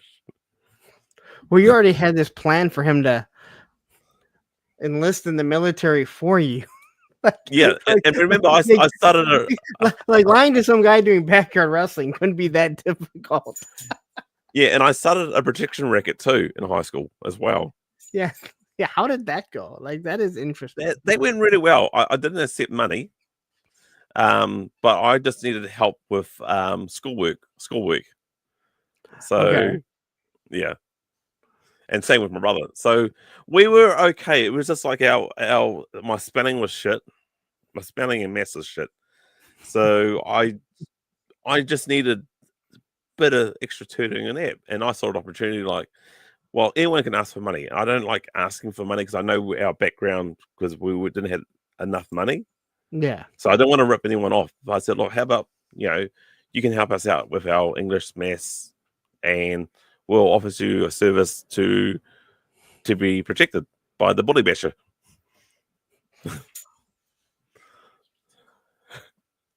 Okay. Sorry. Someone That's came all in right. here and she wants to talk to me. Because your dog his ear is bleeding inside and out. Okay. I'll look at it later. Get him a cone. Okay, He the won't cone. stop itching it like action. All right. Okay. I'm talking to somebody. I'm talking to somebody right now. Yeah, I thought he was a piece of controversial. Don't worry, I know what you're I getting know. at with that, mate. They can hear that? I thought it couldn't hear background noise. I don't know if he can hear exactly what you're saying, but he knows you're talking to me because I'm talking to you and not him. Anyway. All right. So as you do the backyard wrestling, what do you do? So are you going to school? Like, what do you get into for work to actually pay your bills? Afterwards I got into an engineering firm as a laborer. Okay. So I started into sheet metal work. So I would say at the early age, sort of like how I do a lot of my repair work. My first toy I ever had was a hot glue gun. What was this? Says Yeah, Kiwi, it wasn't. depression back then wasn't diagnosed, and children back then, if they thought you were depressed, it was a tablet, go outside and play. I suffer with a lot of depression in pre-teenagers years and teenage. Yeah, I'm one of those people. Uh, I've been depressed, but I've never suffered from depression. Yep. And what I mean by that is like you're kind of depressed, like you don't have a girlfriend, or you're not skating that well. Then there's depression. So I've Yep. never suffered, but I'm also not one of those people that's like that doesn't, I've never had it. Just go out and do this. Yep. Go out Yep. and do this and you won't have it. No, like it's a mental state that, Yeah. there's- And how I snapped at it on my own. So I'm not giving credit where credit's due. Of course, the depression, seek help, but yeah. as Liv says, it wasn't really diagnosed in children. They just Oh, that's thought, very true. like, I mean, maybe my mum knew possibly, but But yeah, I remember being again, off school for about a month. I remember quite clearly. So feeling quite good. Went to class, sweet as. Went to answer the question. I couldn't speak, and then my teacher just said, like, okay, and it just got worse. So obviously, I was getting it, and it just it was just obviously I was thinking about, well, I can't get in the army. What's my plan B? I don't have a plan B. Am I going to be unemployed? And all these other things start building up. It's like one brick, almost like my foreman says, there's a brick wall. Well, first it starts with a couple of bricks, and before you know it, you've got this giant brick wall, and you don't know how the hell you're going to climb over it, get through it, or whatever. So yeah, like luckily I overcome it. But yeah, wrestling was a big help too. Watching wrestling and wrestling was a big help. It was a way to find myself, get myself out of my depression character yeah, into a bigger state. And then through after wrestling, I did also wrestle while I was working, but I realized I couldn't do the work and wrestling at the same time. So something had to give. And considering I was making more money working and I wasn't getting a sore, and you weren't taking the painkillers and you take painkillers to just get rid of the pain, literally. Yeah. So yeah. I just saw this, like my brother would give you a DDT. Yeah, I've had DDTs, power drivers a lot. My brother is a I was more agile than my brother. So he was, if you look at, we were like the Heart Foundation. So he was like Jim the Evan I had. He was like a brick shit house. see, I was gonna mention that, but when you said you were the talker, Bret Hart was never a good talker. No. But I sort of looked at like the model Rick Martel, Shawn Michaels, Ravishing Rick Rude, Mr. Perfect. Those are the people that I was never that good looking, but I gravitated towards those type of people and see how well they could talk. My brother gravitated to the ones like the Warlord, Hogan. My mum was into Macho Man Randy Savage. Oh my god, he was a good talker. Oh, Didn't he's know what the great. hell he was saying, but I love him. Cup Well, of coffee. I always loved the British Bulldog. Yep. But then you'd hear him on the mic, and you're like, just stop, just come on with Matilda. Yeah. Oh, he would have been off his face doing that. Yeah, a lot of them were. Yeah, Yep. yeah, he was bad. He was Yeah. bad on the mic. He was a great wrestler though, and We didn't he have was giant. Sorry, with the backyard wrestling, we didn't really have much mic or promotion. Yeah. The people want to see action. They want to see, like, you bring up tables. We didn't have barbed wire. We had fluorescent lights. Ow. The stupidity of breaking fluorescent lights, and all I think about is 40-year-old virgin when they're smashing them on each other. Yep. It's so bad. Like that stuff is so bad for you. Yep.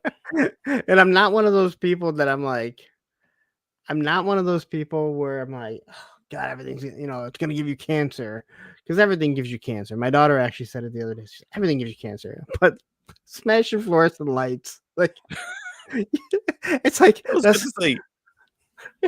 let's go cut into some asbestos, like, it's not smart. Do you know the Sandman? So he has his beer and he crushes it on his head. So I was at a party once, and this guy forgot to crack open the beer, and we used to call it playing lots of fucking noodles. Lots of fucking noodles.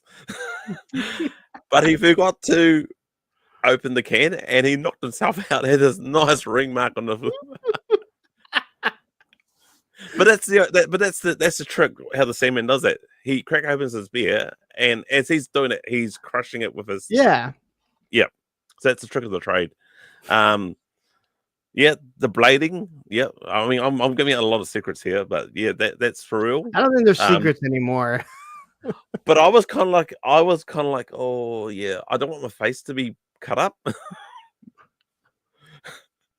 No, yeah. But I did have a lot, and my foreman says that to me. He says, "Man, you got a lot of scarring on top of your head." Well, I figured when I had hair, who's going to see that? So now you don't have.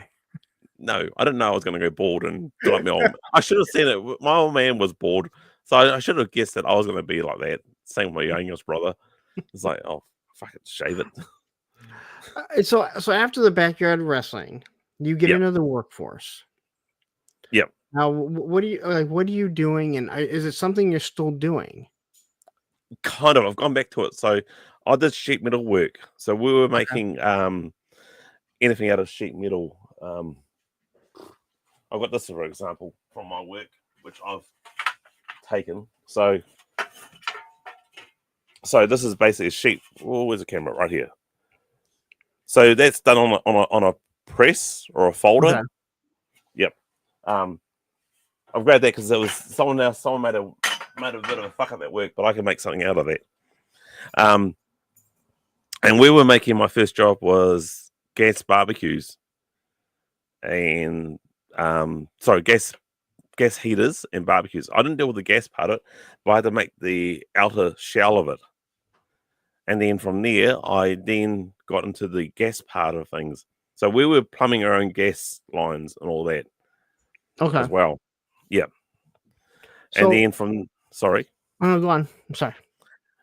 Then from there, we got into like kids' playground, like making swing and size sets, chatterings, and all that. So it was along that line of work that I started getting interested in. I started my box G.I. Joes boxed up, and I started talking to some workmates who said that they still had G.I. Joe figures. So about what age do you think that was? That for me, the box G.I. Joe. Yeah, so you're working, so now you have some actual income. I would say it would have been a good 5 or 6 years. I was classed as one of the original workers at this place, because I entered the workplace at the job I was in Hawke's Bay, and then the company got sold, so I got and brought under a new name. So I went along with the which is quite lucky for a young age. So I was basically, I just want to get myself into work. I drove myself into work, just boom. Yeah. I didn't have a wife or kids. I was just, you're working 12 hours, 6 days a week, sometimes half days, 7. But then that got to a point where people were getting on each other's nerves, and productivity was actually dropping. So we had a new foreman who suggested that, hey, how about you work half day Saturdays, or better yet, take like the second Saturday off. Okay. And reduce the hours instead of saying 12 to 8 hours. And lo and behold, the new boss realized, like, hey, I don't need to drive these guys like a slave driver. If they're well rested and they're happy, I'm good. I've got money. Yeah. And that was an excellent foreman that was actually after the company got sold. So what age did you start collecting back again? Joe? What? I was always collecting the Joes as a teenager on the sideline. Okay. So you were still picking up stuff even as a But teenager. yeah, I just wasn't showing it. I wasn't displaying it. Okay. I wasn't broadcasting it. And then lo and behold, 7 years down the track where I was working, I met up with a guy that I literally I worked on the egg farm too for a short period of time. I was in deep with chicken shit and the shittiest job, the shittiest job ever. But it's still a job's a job, and I agree. So yeah, I hate when I talk to someone or I see someone I haven't seen from school, and they're working at a drugstore and they'll instantly apologize, and it's like, what do you apologize? You're working. yeah, And if that's what you can get right now, or that's what you choose to do, but you're paying your bills. If you have kids, that's all that matters. Like, yeah, I hate I hate when I hear someone that they discount their job yeah. because they feel others look down upon them, and it's like, no, dude, you're not taking advantage of the system. You're working to Yeah. pay your bills. It's quite funny. I'll come back to the chicken job because I had 3 major jobs in my lifetime. So 7 years down the track, this guy works for us in the firm where we're making gas barbecues and heaters, and we worked together quite briefly on the same chicken farm. And he said that he left when he saw that I was getting like the dirty. So I worked my ass off, and then lo and behold, it was the school holidays season coming up, and without notice or any warning, they said, "Oh yeah, we don't need you for the next 2 weeks." I didn't have any holiday leave or anything. They were getting a school kid to do my job for a fraction of the cost. So I said, well, and for the first time ever, I actually quit a job. I went, nah, see ya. I don't mean quit like going for like you applied for another job and you got it and then you had notice. There's the first time I've just quit without notice. Like, nah, see ya. See ya. Don't need this. I know when I'm getting screwed over. See ya. So yeah, he eventually quit about a month or 2 later after that, and he was doing odd jobs. But anyway, he came working for us, and we're sort of like talking, along the factory line, and sort of going back like what we used to love in the 80s and all that. And I said, oh, I used to love G.I. Joe. He said, do you? Yeah. He says, we come out on my house, and he brought his house, and he had it decked out with his collection of He-Man, G.I. Joe. He had all sorts of other collections, and he convinced me. He said, "You should be proud of your collection." He probably was a pioneer of like starting to display your collection. And he said, "You should be proud of this, and you should start displaying your collection." And I said, "Well, yeah, I don't have anywhere to display it, but yeah, I'm proud." So we got a thing here in New Zealand called Trade Me, which is the American version of eBay. And sure as shit, I went on Trade eBay, Me. right? You guys do have eBay, right? I brought stuff from eBay. It's not, yeah, it's not exactly. There's eBay Australia, but I brought eBay stuff in America. Okay. Yeah. But yeah, sure. I mean, yeah. So Trade Me, and I started buying a lot more G.I. Joe stuff that I never had. And this is way before COVID, so it was quite affordable too. So I started I started building up my collection slowly, like stuff I never had. Yeah. So you've been doing that for quite some time. What was that? You've been doing that for quite some. Sorry, Roman is here. Yeah. All kinds of noise. Yeah. So I was doing that, doing majorly collecting at the age of 30, 31. That's when Trade Me first came out. So, and I'm 50. So Trade Me's been going along quite well here in New Zealand. And now they've got Facebook Marketplace and all that. So that's picked up a lot now.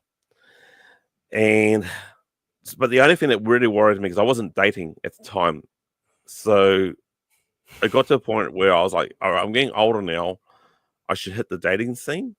And as a joke, you're gonna love this. As a joke, my younger brother set up a dating profile. Pardon me, a dating profile of me on a dating site. And so I caught wind of this. And the only reason I caught wind of this is that the engineer where I was working at says, "You're on this." I said, "What do you mean I'm on this? On this?" So what are you on? What are you on about? And he showed me, and I was like, "Hey," and I said to my bro, "Look, bro, I'm not ready to be dating, and that's not really fair on a woman who wants to date." So I got him to take it down, and then about 5 months after that, talking to the same guy that was into collecting, he says, "Oh, I want to find somebody. I feel lonely." And then I sat back and I went, "You know what? Now I think I'm ready to date." So I said to my brother, "I was like, that dating profile, yeah, can you bring it back up? But this time be truthful. Be truthful." He said, "Are you legit?" I said, "Yeah, be truthful. Yep, be onto it." And that's where I met my wife too, online. That's where I met my kid's mom back in the Yeah. day. And Yeah. it was, and I was at God, this was so many years ago because this was when Match.com was still new. That's when I met her. Oh, yeah. And so this was right after Andrew was born. So 17, 18 years ago. And I was at some party for a friend who came back from Arizona for a little bit. And I'm talking to some guy, some older guy. And he goes, "You have a point click baby?" And I went, "What?" And he's like, "You have a point click baby." And he's like, "I've never met anyone." I was like, "What does that mean?" It says, "You pointed and clicked a girl, and that's how you guys met." And I went, Oh, "Oh." I go, "I guess technically, yeah." yeah. But this was Yeah. before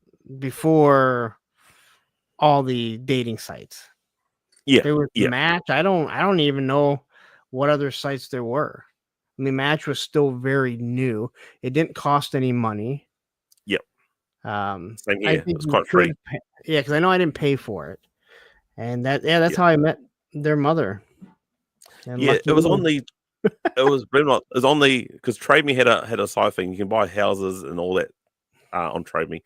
And they had a side project on the same company, Trade Me, where they had a dating site. And that's how he hooked it up. Match and what? What? Oh, eHarm. Oh, yeah, eHarmony was. Yeah. Yeah, I do remember. Is eHarmony still? I don't know. I should know. I'm the single one.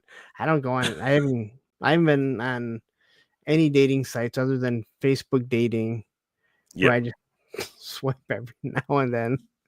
I remember, like, they say to you, "What's your weirdest?" And I said, "Well, I collect G.I. Joe." And they go, "Oh, cool."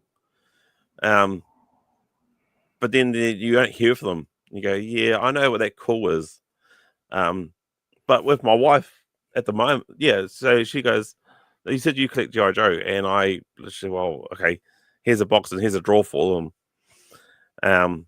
She's like, "That's all right," but I thought they would be displayed in the lounge or something like that. I said, no. Because at that stage, I was living with my youngest brother. So him and I were spreading, because I think like we were the only ones that were able to trust each other.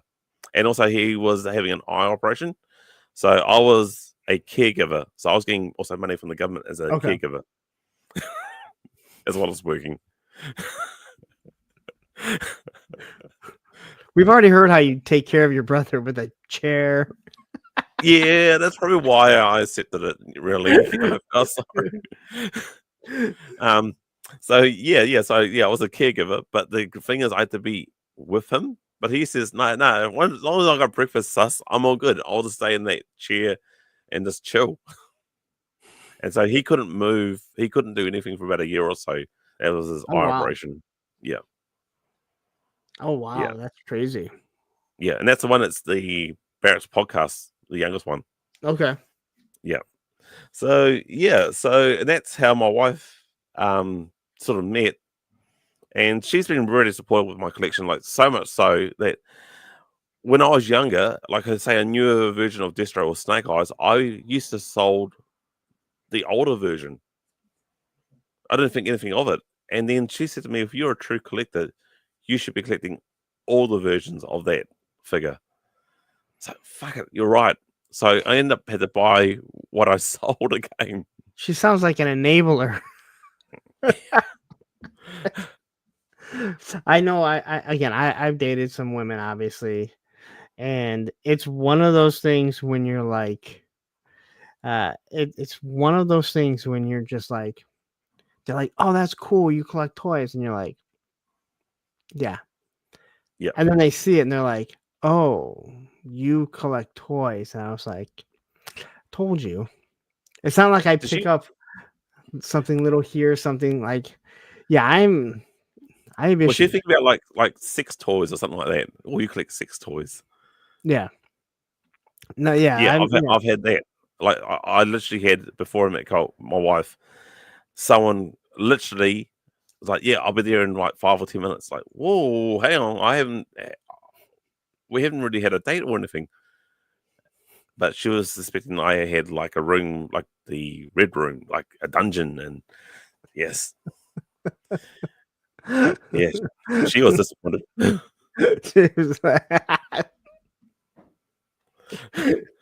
Those are not action figures, not. Oh, I did say to her, "Oh, if you want, you can probably shove this up your ass, and you'll be good as gold."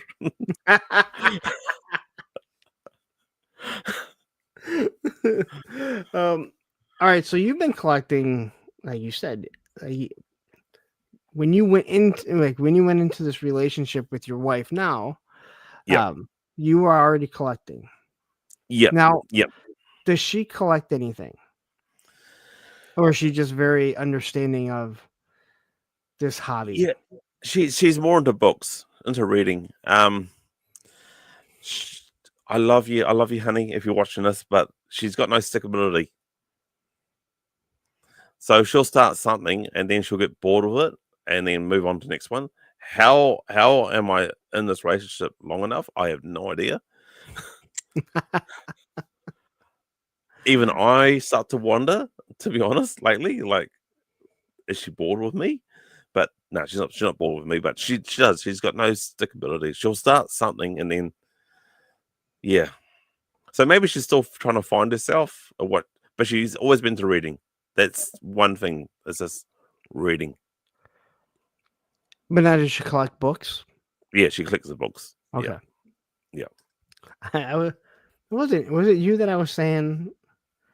All right, I'm trying to think if it was you or there was someone that I was talking to, and they said, "Yeah, my wife collects books," and I was like, "You tell her she can just go to a library, save a lot of money. She just go to a library, then you can Yeah, or collect become a toys, librarian. and then you can go just collect your own toys."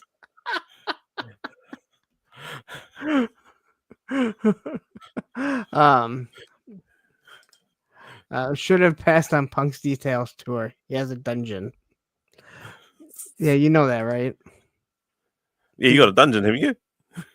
Well, the I mean, GI Joe. I've got my own man cave room, but I also do the live streams in the garage, which I say that it does the best internet, but really I have lag, give or take, and I No, think no, it's due to the laptop was shitty. my GI Joe room was once a sex room. We found out. Nice. You should be So, proud of that.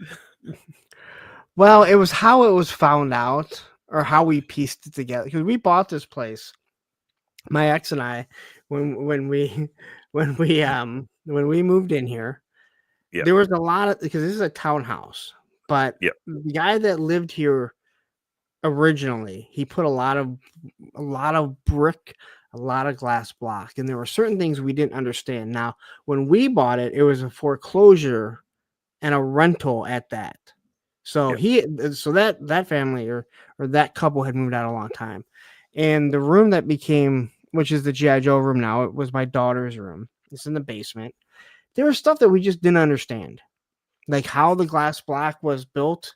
Like there was this glass block enclosure, and there was a plug in there and a light, but there was no shelving, and you wouldn't have been able to put any shelving in it. There was a small door that went underneath the steps, but the lock was on the outside. Like there was all kinds of weird things. On the Oh, other side, there's this big brick bar, which you guys have probably seen before. Actually, if you go and watch where I build the shelves, I talk about it. And so, we tore this glass block out because it didn't make any sense. We couldn't put like a desk in there for our daughter. I didn't really think too much of the door on the out, like with the lock on the outside. Didn't really think too much of it. Thought they just needed to put a door handle on. And then one day I'm at work and I get a text from Susan. She wasn't my ex at the time. And she's like, I think I figured out what Emily's room was. And I'm like, what? And she's like, my dad was up there doing some work and he pulls out this swing. oh And all my it God. was it was a wooden swing, like a wooden straight swing, but with like this nylon rope that came down. And I was like, what? And she's like, it's a sex swing. Oh my God. It is And too. she's like, you remember the glass block? We couldn't figure out why they would have this glass block but it had power and lights in it. Yeah. And I'm like, and then I was talking to what was my our rep, our copier rep one day, and I was talking to him and I was telling him about it, and he's like, you have a brick bar on the other side? And I was like, yeah, there's like a brick bar. They had a fan, so when you smoked, it kicked everything out. And he's like, that's exactly what it was. On the one side, they would entertain, and then they would entertain on the other side, Other side. because it had a door that would close. And I went, oh. Well, what's funny is that when I was building the shelves, because I did a whole video on building shelves, right? Yep. Just to create some content. And Olivia is filming me, and we walk into that room, and I mentioned that, and it didn't really dawn on me that I'm talking to I think she was 15 at the time. Yeah. And I'm watching her face, and she's like, and I was like, oh my God, I'm not even thinking about that she's holding the camera, right? That's not what I'm thinking. I'm thinking I'm talking. I wish I still had the picture, because when, like, if you just saw it, but there would be no reason to have a swing in there, and it came down like. And once you started putting everything together, you went, oh, okay, this, yeah. But it was messed up. That's something. So my G.I. Joe room it was a sex room at one time. I watched the How to Build a Sex Room on Netflix, and I'm quite intrigued on that because it's something that is lacking for the wife and I for a long time, and it's just because our house is too small. I mean, sure, I've got my man cave for my Joes, but yeah, it was just nothing there. Yeah, Darren, I could have put the Sky Striker on the swing. Yeah, true. You could have actually. I should probably text my ex and be like, why'd you cut that thing down? It would have been perfect now. Oh God, that's crazy. Oh, but if you go watch that video, I talk about it. I'm going to check it out. It's like you can hear Olivia, because I'm wearing the microphone, so you can't fully hear her, and then you can hear her say something, but it was seeing her face and being like, oh, I can't believe I'm talking about this. So I mean, the best I've got is that in the garage that someone committed suicide in this garage, which is quite sad. Ooh. But I talked to the guy because we tear the fence. How'd you talk to him? He was dead. Oh, literally, I'll tell you why. We're going off the beaten track here, but this is why. So we tear down the fence, the neighbor and I, because the fence was shitty. So we all agreed to pitch in and all the materials, purchase the materials, and build a better fence. Now, obviously, the previous owner must have built the fence and must have been quite proud of it, because in my Joe room, where I got my 12-inch action figures, they're all on a fishing line. They cannot fall down. They had to be picked up and put on the ground. I went to my room and they were all on the ground. They were all on the ground. So whenever I do some renovations to the house, I come in here and I have a chat to him and say, "Hey, Shorty, look, this is what's going to happen. You may disagree, but you're going to love it with the outcome. Sweet as." Then a couple of weeks ago, my daughters were kind of like mocking ghosts and all that. And Shorty, I'm really sorry about that, buddy. All right, you hear me? My shelf, my glass door shelf. When I went to my hobby room or my main cave, my Joe room, was off. It didn't fall down. If it fall down, it would have broken like the other vehicles, like the the Tigerfly converted to the Dragonfly. It was off and it was on the floor. He pulled it out. I don't want to believe in ghosts, but there's stuff happening that makes me believe in ghosts now. There's been certain things when I've been filming that orbs. I should keep the footage that orbs appear, or my phone, which is fully charged, suddenly goes to like 20% battery, and it gets that sort of coldness. Like in the middle of summer, it gets cold. You go, what is going on here? I'd rather have the 6th room. I was friends with a girl, and I'm one of those people. I'm like, I don't believe in ghosts, but I'm also not going to press the issue, if that makes sense. And her house is haunted. I'm the same. Like, her house is haunted. Yeah. And I had heard from other people about that her house is haunted. She's been on she's had her house on one of the different shows, and she's showing me videos. And she's like, watch this. And she sent me like 4 or 5 different videos. And one, you can hear someone say something. And she's like, there was no one here that would have said that. And I listened to it numerous times. She's like, if you look here, you can see an image of someone. Yep. But she goes, this one here, you can see everyone is here. And then this bouncy ball comes out of one of the bedrooms.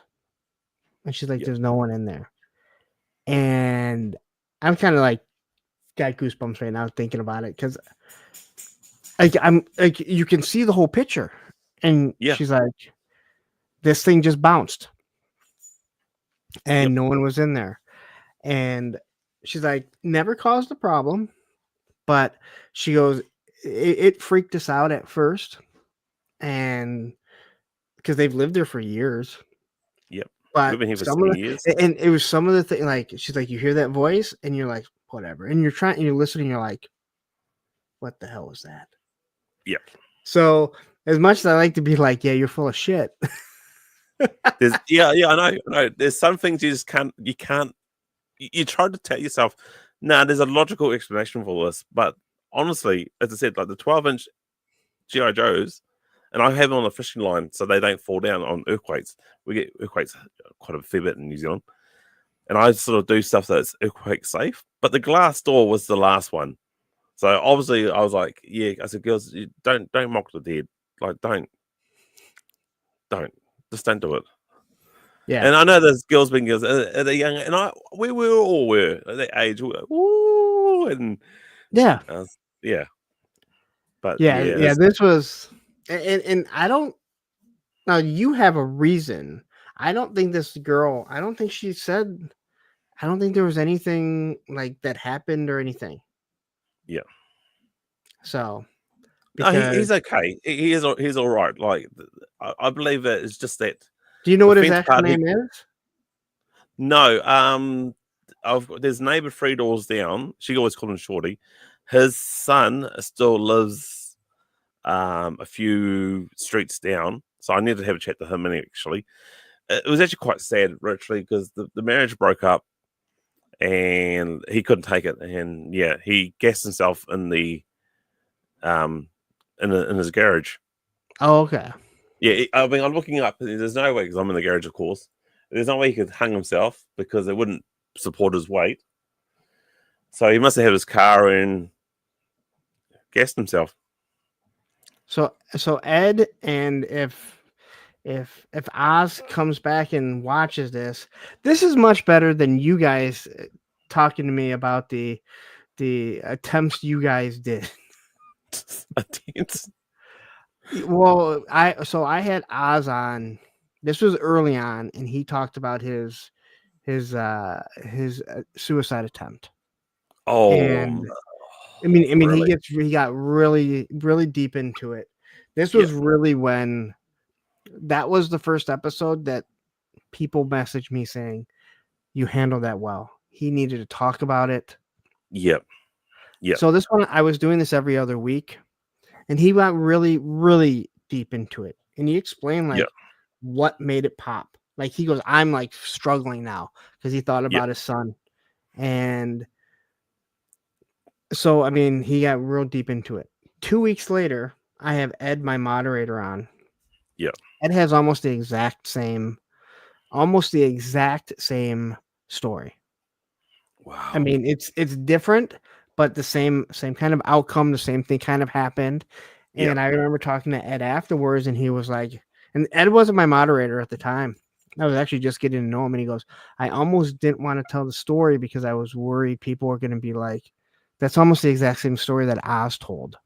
Yeah. And this is when I was doing it every other week. And I filmed one with Lenny from the G.I. Joe team. Yep. That didn't come out for a couple months after that. But that was the next one that I recorded. And I remember telling Matthew, he was my only moderator. And I was like, I swear to God, if Lenny talks about suicide, I'm done. I'm like, I am done. I'm like, I don't have I have no problem if I'm having people on. This is your story, and if you have a story, and if it has something to do with that, but I'm like, if I get 3 in a row, like I'm not Dr. Phil, man. And luckily that was the last one. I can deal with this here. But it's cool. Says, "Wars of war, they never go away." No, they don't. They don't. I've got an uncle who served in Vietnam, and he doesn't talk.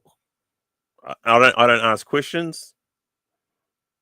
He doesn't talk about it, so I don't ask questions. Awesome guy, I love him to death, and he's Māori, so he's really good. I love him. Don't get to see much of him actually.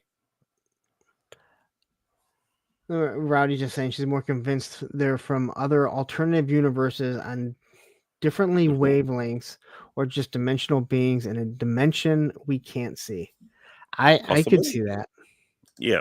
Because it is one of those weird things. But again, like when, I had this crazy ex-girlfriend, and she was like, I remember she said that we got in a fight one day, and she was like, I went upstairs and just slept on the couch because I live with my dad, and I had the basement. And she was like, your mom is there because there's like someone that put like she put a, like, I felt something on my shoulder, and she's like, this isn't where you're supposed to be. You need to go downstairs and be with him. Yep. Now, when I know my mom, and that bitch, my mom would have been like, get the fuck out. Well, my mom didn't swear. She would have pushed the bitch out of the house. So I know she was full of shit. Because I'm like, I lived in that house that my mom passed away, and it's I never felt anything. My dad never said he felt anything. My sister. So, for me, like I never dealt with that. But that's crazy. Is that weird? Like talking about it right now, though. No. I mean, like I think I said this maybe during the show or maybe before the show. I went to Hawke's Bay. Hawke's Bay is where I live, of course, and where I used to live. So my mum and my brother still lives in Hawke's Bay. Oh, I should have got some chapsticks. So I drove from Palmy to Hawke's Bay, and it's about 2.5 hours drive. And there was one point I was in Hawke's Bay. These memories start coming back, and I had to pull over and let all these memories start flooding back. I thought, like, I'll pull over, let them take over, let them take over, let them take over. And I said to my mum, and so like she was like, yeah, it's probably a point where you're like, yeah, that I'm moving out of this house. there was a house that you grew up in. Your brothers moved out of this house. It was a house that my dad was in there when I saw him last. Yeah. But yeah, I just allowed those emotions to come through, and yeah, off we go. But yeah, it's when I first met my wife, she was living in a flat, blocks of flats, or apartments, and so yeah, her one was really weird. So talking about the ghost part and all that. So there was Charlie. We used to call Charlie, was a friendly little kid, sweet as, like playful. And then one night she woke me up at night and says, "Oh, there's something by my feet, a dark shadow by my feet." And I looked up over her feet, and I looked at her and says, "No, it's not by your feet. It's right beside you." And the moment I said it's right beside you, this black shadow just went whoosh, and went away. And I didn't tell my youngest brother. He came out of the visit, and it was always on my side was a cold spot. I didn't say anything to him. And he came around and said, "Oh, check this out. Check out this drawer, bro. Tell me if you can help me with this drawer." And he stopped. He says, "Get the fuck out of here, bro. Get the fuck out of this place." Because him and I are quite sensitive. So when we're close together, we have like a psychic sort of thing. So I can sense. I used to speed a lot. But when I'm in a car with him, I know when there's a cop car around, and I will suddenly slow down. And I thought I lost it, but with my oldest daughter now, I'm in the car, I can get that sense like, oh, there's a cop car around here somewhere. Slow down. I don't speed anymore anyway because I'm a fan. Well, 3 or 4 k's over. You know what it is when the kids are running, making you run late. You do it. But No, I yeah, never speed. but yeah, we used to sort of like knew exactly what we were going to say, knew exactly what was going to happen, feel each other's pain. That was out of it. So yeah, so we've got a close bond, my younger brother and I. But yeah, it's some really strange things in this world. I can't explain them. I don't want to believe them, but That's just weird when you don't want to believe something, but you're like, but you're also like, I don't want to discount you guys. Yeah, exactly. That's what I'm doing. I'm like talking around, like, we're a good age, shorty. Like, and every time I hop on a live stream or do something here, I always have a bit of a chat, like a, it's all good. And I believe that if I might be causing a bit of trouble here. I might be inviting him to stay more. Maybe I should get the house re-blessed. So let me ask: your kids have lived there their whole life, right? Yep. Have they ever noticed, or has your wife ever noticed anything? Not exactly. My daughter used to say there was a man or a man in her bedroom. So that's the oldest. And funny enough, because our house is too small, so I'm looking at redoing the house so we can sell it and buy a bigger house. So if I were you, I would just build a house and make sure that it's not at an old burial ground. Yes, I'm going to do my research. Well, it was really bizarre because we set to sell buy the house, all good, and then the real estate agent comes and says, "Oh, I've got something to I've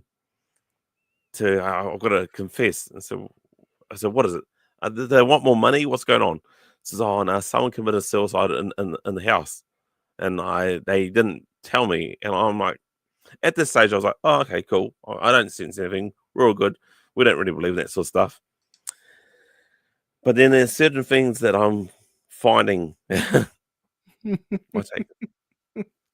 So my take is it may be real, but probably never happened to me, even though I've had a couple experiences. Yeah. Yeah. I mean, I would like to debunk it. Like even with the shelf, I'm like, oh, maybe I walked in my sleep and I took it off. No, why would I do that? Why would I take my own shelf off? Why? I do walk in my sleep. But I only walk in my sleep when I'm really stressed out, and I have not been stressed out in a long, long time. not with this sort of work. Maybe people that are in like they're married to real awful women that are always yelling. Maybe the ghosts are like, you know what? You got enough problems. Like you got enough shit going on, all right? Like I maybe wonder if that's he's been my luck.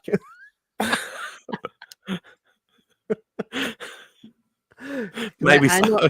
I know their mom is she believes in that stuff, and Yeah. and I've always been like, but I've also told people I don't really believe in that, and they're like, so would you go like stay the night in a haunted house? I'm like, listen, I ain't stupid, all right. Just because I don't believe in it doesn't mean that I'm gonna go test that. They have a thing in Napier. So as I said before, Napier is half an hour away from Hastings, and it's a Napier prison, and it's set to be haunted as fuck. Like haunted as, and where they said it's the most haunted part is where the actual prison cells are. But I'm one of these guys that will go in and go, come on, do your best, come on, scare the crap out of me, come on. Ah, you're full of shit. You're full of shit. So you go to this tour, and you got like these little microphones to different stages where you are. Meanwhile, the extension.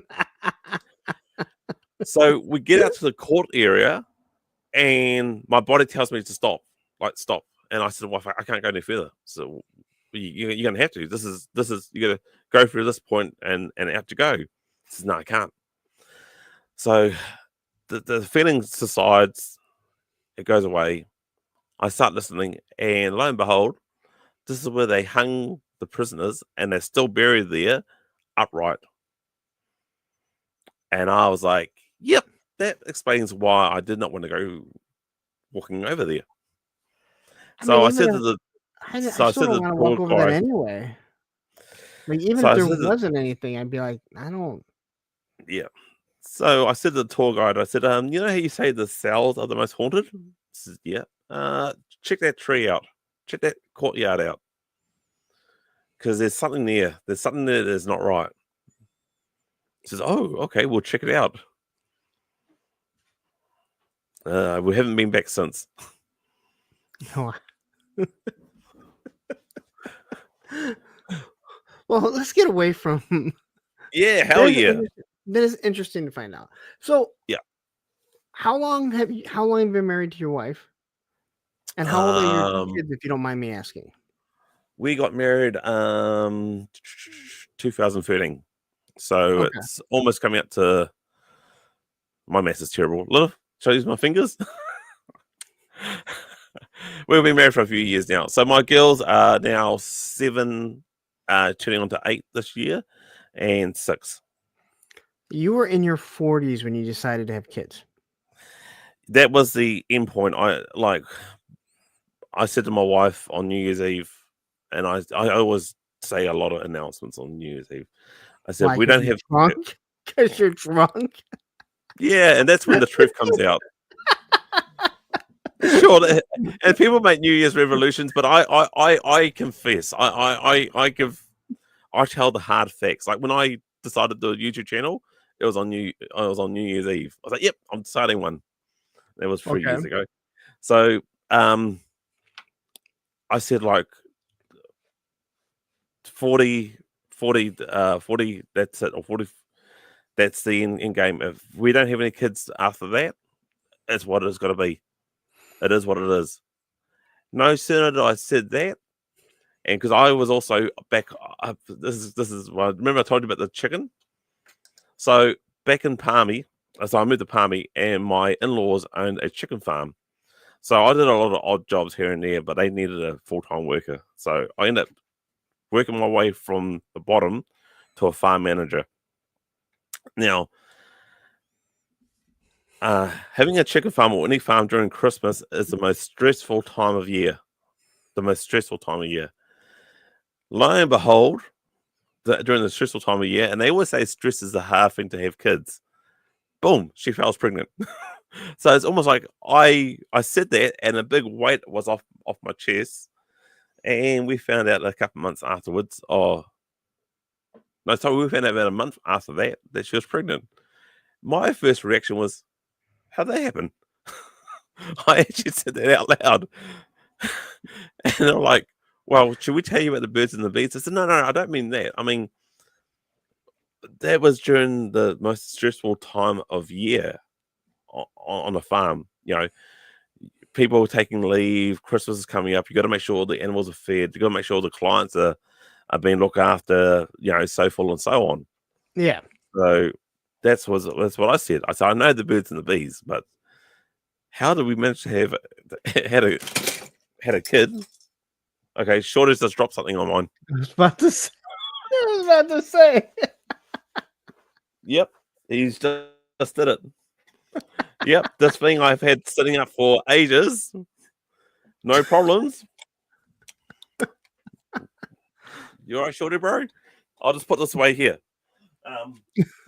Lay it down. I just did. I just put on my other chair. So I'm gonna hot glue that to my shelf, so you can't take it off. So yeah, we So during our most stressful time, we had our oldest daughter was conceived, and then I said, like, if we're gonna go for 2 kids, we're basically, because of my age again, it's got to be like almost back to back. So that's why we was. Is she 1 year your age apart. or younger? Oh, so jeez. Oh, my wife is younger. She's 12 years younger than me. Okay, all right. So yeah. So I said, she's ready. So to I go. see things like I'm 51. I've got more years behind me than ahead of me, and I'm at that stage where I'm like, let's get shit done now. Let's do this, sell the house, and get a better house. And she'll go, we've got a few more years behind us. Like, no, let's get shit done now. So we're clashing a bit with that. Irish twins. I do have a bit of Irish in me, so that's probably why they twang-ish. I don't know what Irish. I have no idea. Matthew will explain it. He's typing it out right now, I'm sure. So, all right. So you guys were together for a little while before you had kids. Yep. So how deep into collecting did you how deep into collecting do you get before you had your kids? I was real deep because when I became a farm manager, there was an extra bit of stress and all that. And and I said before, my spelling. I've never heard this. Irish twins are kids born within 1 year of each other. Yeah. I've never heard that. That probably explains a lot, actually. So yeah, same. I've never heard of that before. My dad has a bunch of Irish twins, I believe, in his family, because I believe the one that just passed away is 1 year from Wally. Wally is 1 year from my dad. My dad is 1 year from Mike. I think there might be like a 2-year. I don't think Ralph is 1 year behind them, maybe 2 years. But the 4 of them are like all within like boom, boom, boom, boom, boom. Like, I know what my grandparents were doing. We'll just say that. That's crazy. So yeah, so I became a farm manager, but I was also writing up procedures on that. So they gave me. I didn't have my own office, and I was doing the paperwork in the smoker room, but it was a shop, and I couldn't concentrate. I couldn't do this, but I was living on a farmhouse, so the farmhouse had its own office. So I had my collection there, and I said to the general manager, I said, like, am I all right to take my paperwork home? Because I can't concentrate here. And he says, oh, yeah, just make sure that whatever hours you do, you write them up, and, lo and behold. So I end up, I'm in my office at home, and just sort of like distressed me. I also brought stuff from, also getting more money being a farm manager than this being a labourer. I end up buying a lot more GRO stuff. But off the office was a little room, like a hobby room. So I used to find that if I got stuck writing out procedures, I would go into my hobby room and work on something. This is way before the channel, and I wish I had that room. Well, I had the channel. That was mint. And it was just like, okay, cool. I'm calm. I'm distressed now. I can go back and do some more What paperwork. the hell is that? Sorry? What was that popping noise? That was me. Okay. I hit the mic. Okay. I was like, what the hell is that? You hit your mic by accident? Yeah. But see, I can't hear if I hit my mic and it pops. Yeah, same here. Yeah, that's why I was like, what the hell was that? I only know about the popping noise because I used to sit there and I would tap it.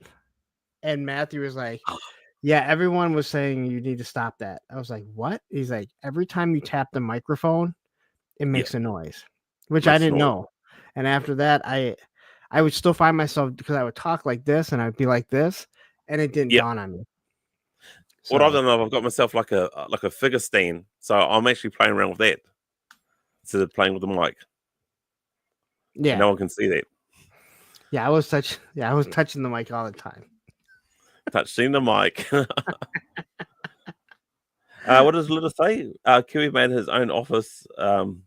Roll of duct tape. No, it was literally it was a sleep out.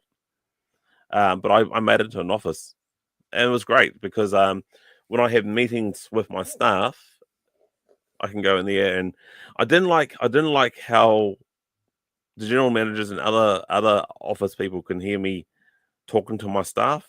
I talk to my staff a lot different than how they wanted me to talk. Yeah. So I used to go like their nicknames. I like, hey Charlie Horse, hey Horse, Charlie, hey bro, and all this. Sweet. If I told you by your full name, like your first, like your full name, that's when you're in trouble. So the government name. Yeah. So my general manager caught wind that I was calling everyone Charlie, Horse, whatever. And he says, "No, you got to stop this. You've got to be professional. You've got to tell them by their names, blah, blah, blah." Lying to me that my staff did not like that because they were on eggshells. They thought they were in trouble. So then they had a secret meeting to my general manager saying, like, we don't like this. Can we go back to how it used to be? So sure as shit, about 2 months afterwards, he's had a meeting with me and my staff and saying like, yeah, Campbell, go back to the way it used to be, you know. And I can understand that. Like, but normally you can tell if they're like if you were being disrespectful by not calling people by their names. Yep. Rather than like, hey, this is just a term of endearment that you actually know these people, so you have nicknames for them. Yeah. So, but he didn't see it that way. Were you wearing wrestling outfits when you did these meetings?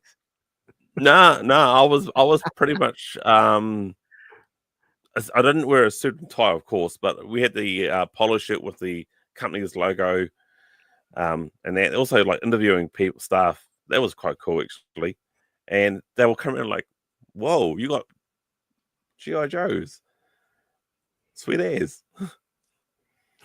But if they sort of take an offense of it, I'll go like, "Okay, well, we're a close group of people here." Like, so I was in charge of the farm part of things. There was a grading side and a processing side. I was in charge of the actual animal welfare. So you've got to be a crazy bunch of people to do this, to look after some chickens and feed them and get on heights and all this. So I need to make sure that this person would have each other's back. And if they weren't happy or they would say something quite weird, I said, okay, fair enough. I recall I went on holiday, and we had a new staff member, and my 2IC was taking care of stuff, and I came back on holiday, and we had a new staff member, and I knew of it because I was on holiday and I was still doing stuff on holiday, but over the phones of the general manager. I said, yeah, fine, employ another person, get Gordon to set it up, and Gordon was older than me, so he's now retired. And this older guy, slightly older than me, he says, why should I answer to you? You're not my boss. And the 2I says, like, I've got news for you, mate. He is your boss. I'm not going to answer to him. So, well, okay, mate. There's the door. Get the fuck out. I said, I'll give you an opportunity. You know, this guy here is my 2IC. Sure, he did the interview, but he is my 2IC. I am in charge. No, you're not. I listened to him. And says, and the 2IC was like, mate, pull your head on, mate. You're gonna have no job here. And literally, he got the fuck out. He got the fuck out because he was also afraid of heights. So I said to him like, all right, one of the augers was broken, and even I don't like heights. I said like, you're with me. We're going up here. He froze. He says, I can't do this. I said, that's cool. No one really wants you here anyway.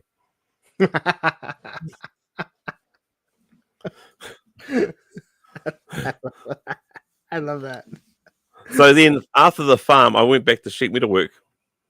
Okay. Yeah. But you're so you're deep in this collecting. Yep. Now, but go on. But on a difference, I collect stuff that's broken because here in New Zealand, the actual GI Joes are really expensive since COVID. Yeah. And so I go for stuff that's broken and I try to repair it or customize. I know this is coming at to a point which is hard to get here in New Zealand. But I'm still into the collecting. Yeah. So you try and probably pick up lots, try and piece everything together. That makes sense. Yeah. Like for instance, I picked up. There's a lot here, and I can't see the find the bugger. Oh, here we go. So I picked up this and Sergeant Slaughter and a few other figures. Okay. For $10. Now I already own Sergeant Slaughter. I already own the Triple T, but I'm going to be doing a custom Tiger Force Sergeant Slaughter and Triple T. That's interesting. And probably, I mean, they'll probably please Lilith actually, but I've also have grabbed other stuff that is broken and customized from Tiger Force to the Dragonfly. Charlotte says, were we talking about chicken farming? Must be why I was summoned. All right. So, what do you only collect G.I. Joe or do you collect other lines? I only collect G.I. Joe, but I got given a whole heap of toys by a workmate, by his son-in-law. And one of them, and this is going back ways, like this Biker Mice for Mars, that really intrigued me. And so on the Barracks podcast, and it's hard for me to do this. It's hard to do 2 channels and do family life and work life at the same time. So it's hard, but I want to look at repairing the Biker Mice for Mars handlebars. There was Street Sharks. There's also a Wolverine figure, and I've talked about this a lot too, and I still haven't done it. I've got the materials. So I've got Wolverine here, and I want to do the claws are plastic. I want to take the claws out and put on stainless steel claws, like pop them in and out. I love that figure. That's quite a cool Wolverine.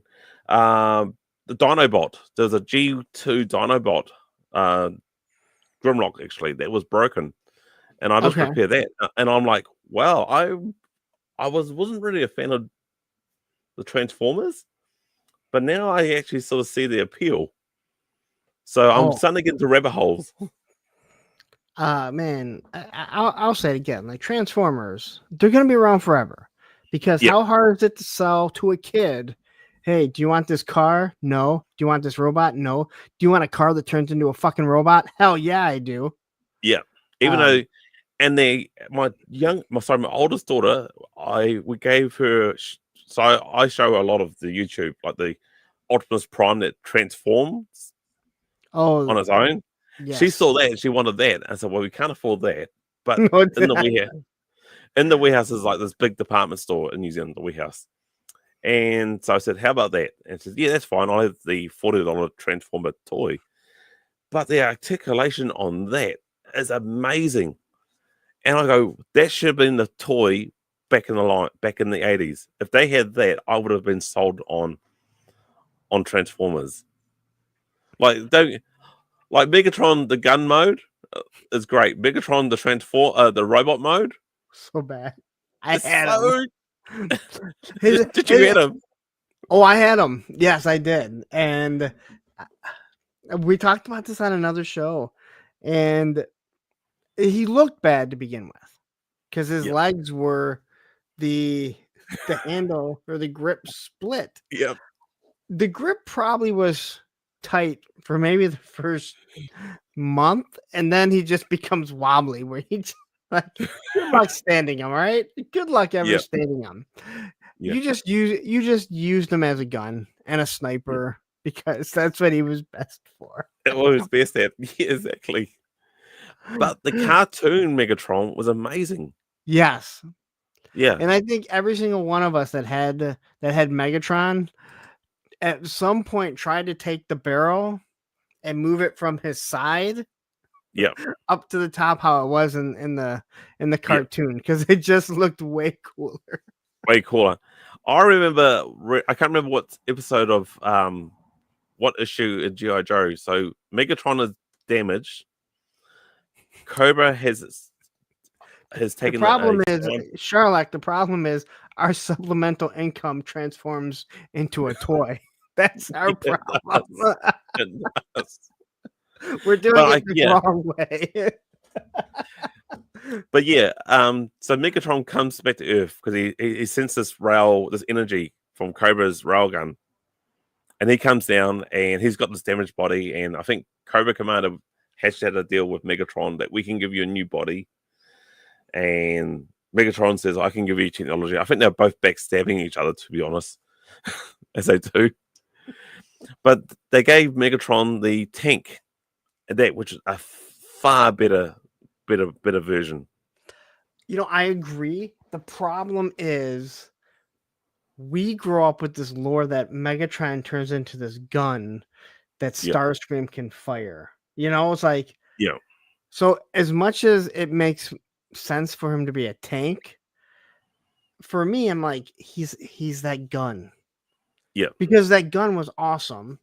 And then when you saw Megatron, he was awesome in the cartoon. Yeah. Like, he looked cool. Yeah. But you're right. The actual robot. Like, Optimus Prime looked like Optimus Prime. Yep. And then you get Megatron and you're like, what the fuck is this? Really stand. I can't turn him into a robot and have him fight even because he's a gun that I have to hold. Yeah. Starscream can't even hold the gun. No, not even close.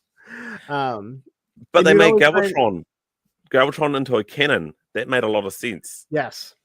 Yeah. Well, you remember who was the other one? Shockwave was also the laser gun. Yeah. The laser gun. But his, because he was a laser gun, you could, if I remember correctly, you kind of like open the legs and kind of make him look like he was like a cannon, right? Yeah. Where Megatron, it was like, I know what that gun is. I know what Megatron looks like. Hey, as cool as he was as a gun, he was such a shitty transformer. And Optimus was awesome. To this day, Optimus is still awesome. Yeah, you know, which is why, why the Transformer movies are doing so well. It's hard to believe Bumblebee is basically the limelight, and Optimus Prime. Yeah, Bumblebee as a toy was shit.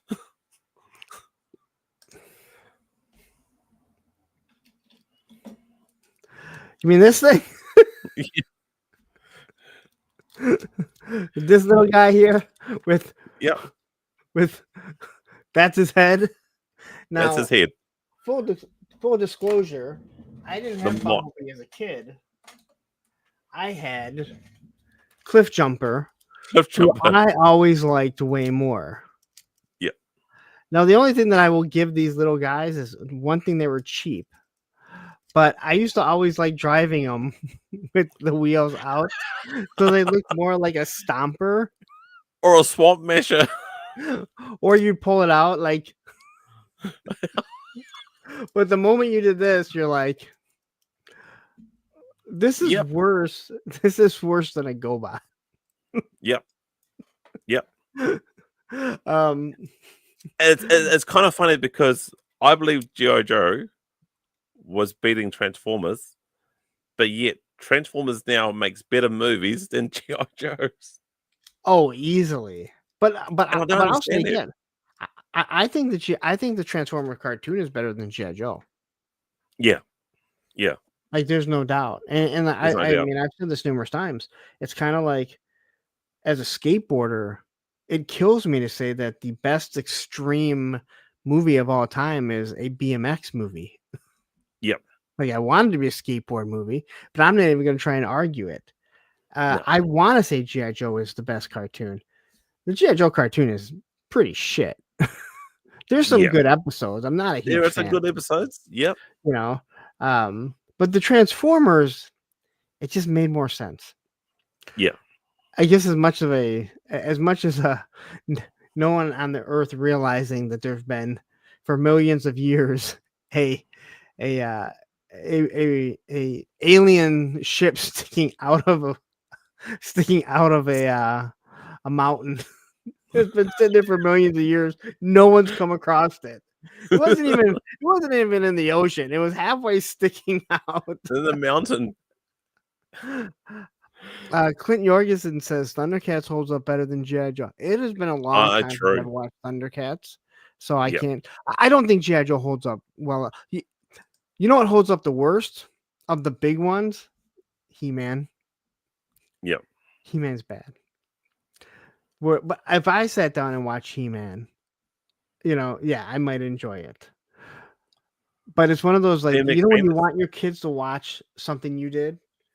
Like, if I asked my kids to watch He-Man with me, and they were like, "I'm not going to watch this after watching 10 minutes," I'd be like, "Yeah, I don't blame you." Well, my girls watch She-Ra, and they do like watching He-Man. But I tried watching back in the day when I was their age, the Terrorhawks. The Terrorhawks. Yeah, it's a British TV show, like puppets, like Thunderbirds. I don't know. I've never heard of it. Obviously, being New Zealand, like New Zealand, Australia, sort of like the Commonwealth of the British, we got a lot of British shows. I think you're right. Better expand it. No. Rad. The movie Rad. Oh, Rad. Yep. Now they were both good films. It may have the greatest soundtrack of all time. Yeah. It has the Cobra Twins in it. Yeah. Zaymon and Tomax are in it. It has the evil Bart Taylor, who is Bart Connor, who is an Olympic gymnast, who they felt they had to cram him in every single. He had to be like in every single comedy in that in that era. It had Adrian from Rocky. Oh yeah. It had Aunt Becky, the Lori Loughlin, who served some time in prison. I love Rad. Honestly, I could watch it like every fucking week and not get bored with it. Not get bored. Yeah. It's so bad it's good. Yeah. It's quite sad. You try and relive your youth by watching a show that you used to love, and the kid's got no interest in it. Like, nah. My son loved Rad. Oh yeah. So yeah, he loved watching it. I would introduce my kids to a lot of 80s or early 90s. Yeah. Some of them, no interest. Wow. Other ones, completely different. Like both of them, especially my daughter, really liked, and I love this movie, Clueless. Now I had to answer a few things, like what is a pager? Yeah. Like they had no idea. But yeah, that's one of those crazy things. Lilith says, "Did you try dance moves at your prom, Punk?" I know I forgot to bring my bicycle for prom in the gymnasium. Oh, that kind of reminds me. Since the prom, you said nothing's off limits here, right? I know. I said nothing's off limit, isn't it? Yeah, as long as it's not going to get me demonetized. It won't get you demonetized, but I'm probably going to lose a couple of subscribers. So remember, people, I'm young. I'm stupid. High school. So I went to take this girl out on the prom or the dance. I head to her house, and she had so much makeup on, and I was quite brutal back then. So Okay, wait, I'm sorry. Matthew just sent me a character rundown of the Terrorhawks, and that is terrifying. Whatever I'm looking at. Like, he just sent a picture, and it is terrifying. Oh my gosh. I'm gonna have nightmares about that. Let's talk about Ghost again. Well, I'm just bringing up a ghost from the past. So, yeah, I go on this dance. I went to take this girl out, and she has so much makeup on that I said, no, I'm not taking you out. You're wearing so much plastic. You're like Michael Jackson and all that. I left her. And that is why, and I'm a firm believer of karma. That is why I got girls.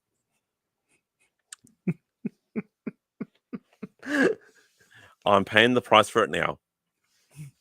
Sometimes someone needs to tell these people. So maybe down the road she went, you know what? I should not have put that much makeup on. She didn't need to. She had a natural beauty on herself. But I just like, oh my God, like you need a chisel to take it out. Like, whoa, get it off. As I say numerous times, sometimes less is more. Yep. Puppets are weird. Yep. No, dude, that thing is terrifying, Matthew. Like, honest to God, like I looked at that, was like, what the hell? Yeah, it's made by the same person that did Thunderbirds and Stingray, and it's a big thing in the British industries, like Australia, New Zealand, British, Scotland, Ireland. We're weird. Todd says you lost your chance to get laid. I'm married. I'm never gonna get laid again. No, he was talking about it at the prom. Oh, yeah, I knew that. And honestly, yeah, but if you've made that decision, you've already made that decision that you're not getting laid. Like, you've already made the decision. Like, I know this is going to stop me from getting laid, but somebody needs someone needs to tell this person. Yep. Yeah, so, I was pretty hateful for a while, actually. Yeah. So I need to try and. Sorry. No, go on. No, go on. I was gonna say I need to try and track her down and say sorry.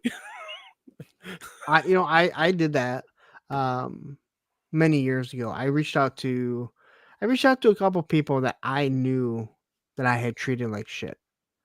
Yeah. And it was actually kind of odd because the one girl, and I wrote her like a thing on Facebook, and I said, I just want to apologize for how I treated you. And we weren't dating or anything. And I said, I understand if you don't accept my apology, and it's something I need to do for myself. And what was really weird was her response was, you need to apologize to Beth. Now, Beth was my childhood, was one of her friends, still friend at that time. Beth was my ex-girlfriend, and Beth and I had issues. But what was really weird is that Beth and I had we had talked for quite some time, and like not more than just on like, I mean, obviously we never got back together, but like we talk on Facebook. I text her. She lives in Chicago. I live in Detroit. So, and she's married, whatever. And so I remember I messaged her and I said, hey, I sent this message to Blake, and I just wanted to apologize. And she came back saying, I need to apologize to you. I said, is there still some issues between us? And she's like, no. She goes, that's just how Blake is. She still thinks like some of the things that you had said to me. Yeah. Like we have never, because some of the things I said to her, like we got back together. Like we got to get back together, and we were together for like a year after that. So I don't understand. So I was like, and I just remember Beth was like, don't even worry about what she has to say. But I've done that to a couple of girls that I've just in the past, and you know what, they've said that like You got nothing to say sorry. Like, it's high school. It's, we didn't know better. We were just trying to be cool, trying to be hip. It's one of those things, and I tell people, I'm the same person that I was back in high school. And what I mean by that is, if you saw who I was, you will see an evolution from how I was to now. I didn't change. Like, I don't, like, you would see those people that take just drastic changes. One day they're like this, and then the next week they're into this. I was never like that. You could see a progression. But I also tell people, I go, if someone doesn't want to forgive me for who I was in high school, that's perfectly fine. But if you think that I'm still the exact same person, then that's on you. Because if anyone is the same person that we were back in high school, then you really you didn't grow as a person. I like that. And I'm like, I've never changed, but I do think that I've evolved. Because some of the stuff that I would say or do back in high school, it's not that I regret doing it, but it's not something that I would do now. And I feel our job is to teach our kids to try not to make those types of mistakes. They're going to make enough mistakes as it is. But I've had a few people that are like, they still think of me. They're like, well, you were just an asshole in high school. I'm like, you're right. Like, I was, but I've changed. And again, if you can't accept that I've changed, that's fine. I can't make, but there are people that I have on Facebook that I'll be like, you're friends with them on Facebook, and then you see how they still act in their 50s or late 40s, and you're like, now I know why. Now I remember why I didn't like you, and I'm friends with just being Facebook friends with you. I don't ever need to interact with you in real life. Yeah, exactly. Yeah. But anyway, you're gonna ask a question. Yeah, so I was gonna ask about your channel as we try to wrap it up here. It's been almost 3 hours. I love it. So tell everyone, kind of explain your channel to everyone. Okay, so I started this channel because I was getting like a lot of, I want to get back into collecting G.I. Joes, but this is long before COVID hit, right? So COVID's made things worse. So I started getting some good characters, like I hate to say it, like a pretty good Hydro Viper, mint condition. And yet there was some that I was getting like beaters. Now, I hate to see a good toy go to waste. And through my previous work, I learned to repair things, or there's more than one way to repairing a broken toy. So I've got a guy that when I was collecting, I've been collecting up in this guy up in Auckland, so he's able to get figures, and he will know to say, like, I've got the next lot to come in, and you can either bid off a certain amount of people, or he'll contact you and say, like, here's this head you're after, or here's this figure, and I'll say, sweet, put on my tab, or So I got the chance, and this is meeting him online, of course. So I had a chance to meet him 4 years ago. We had a trip a trip in Auckland, and I met him up in Auckland. He showed me his dungeon. Like, he's got a massive collection of toys, Star Wars, Street Sharks, everything, but also G.I. Joe. And I said to him, like, I'm thinking about starting a YouTube channel.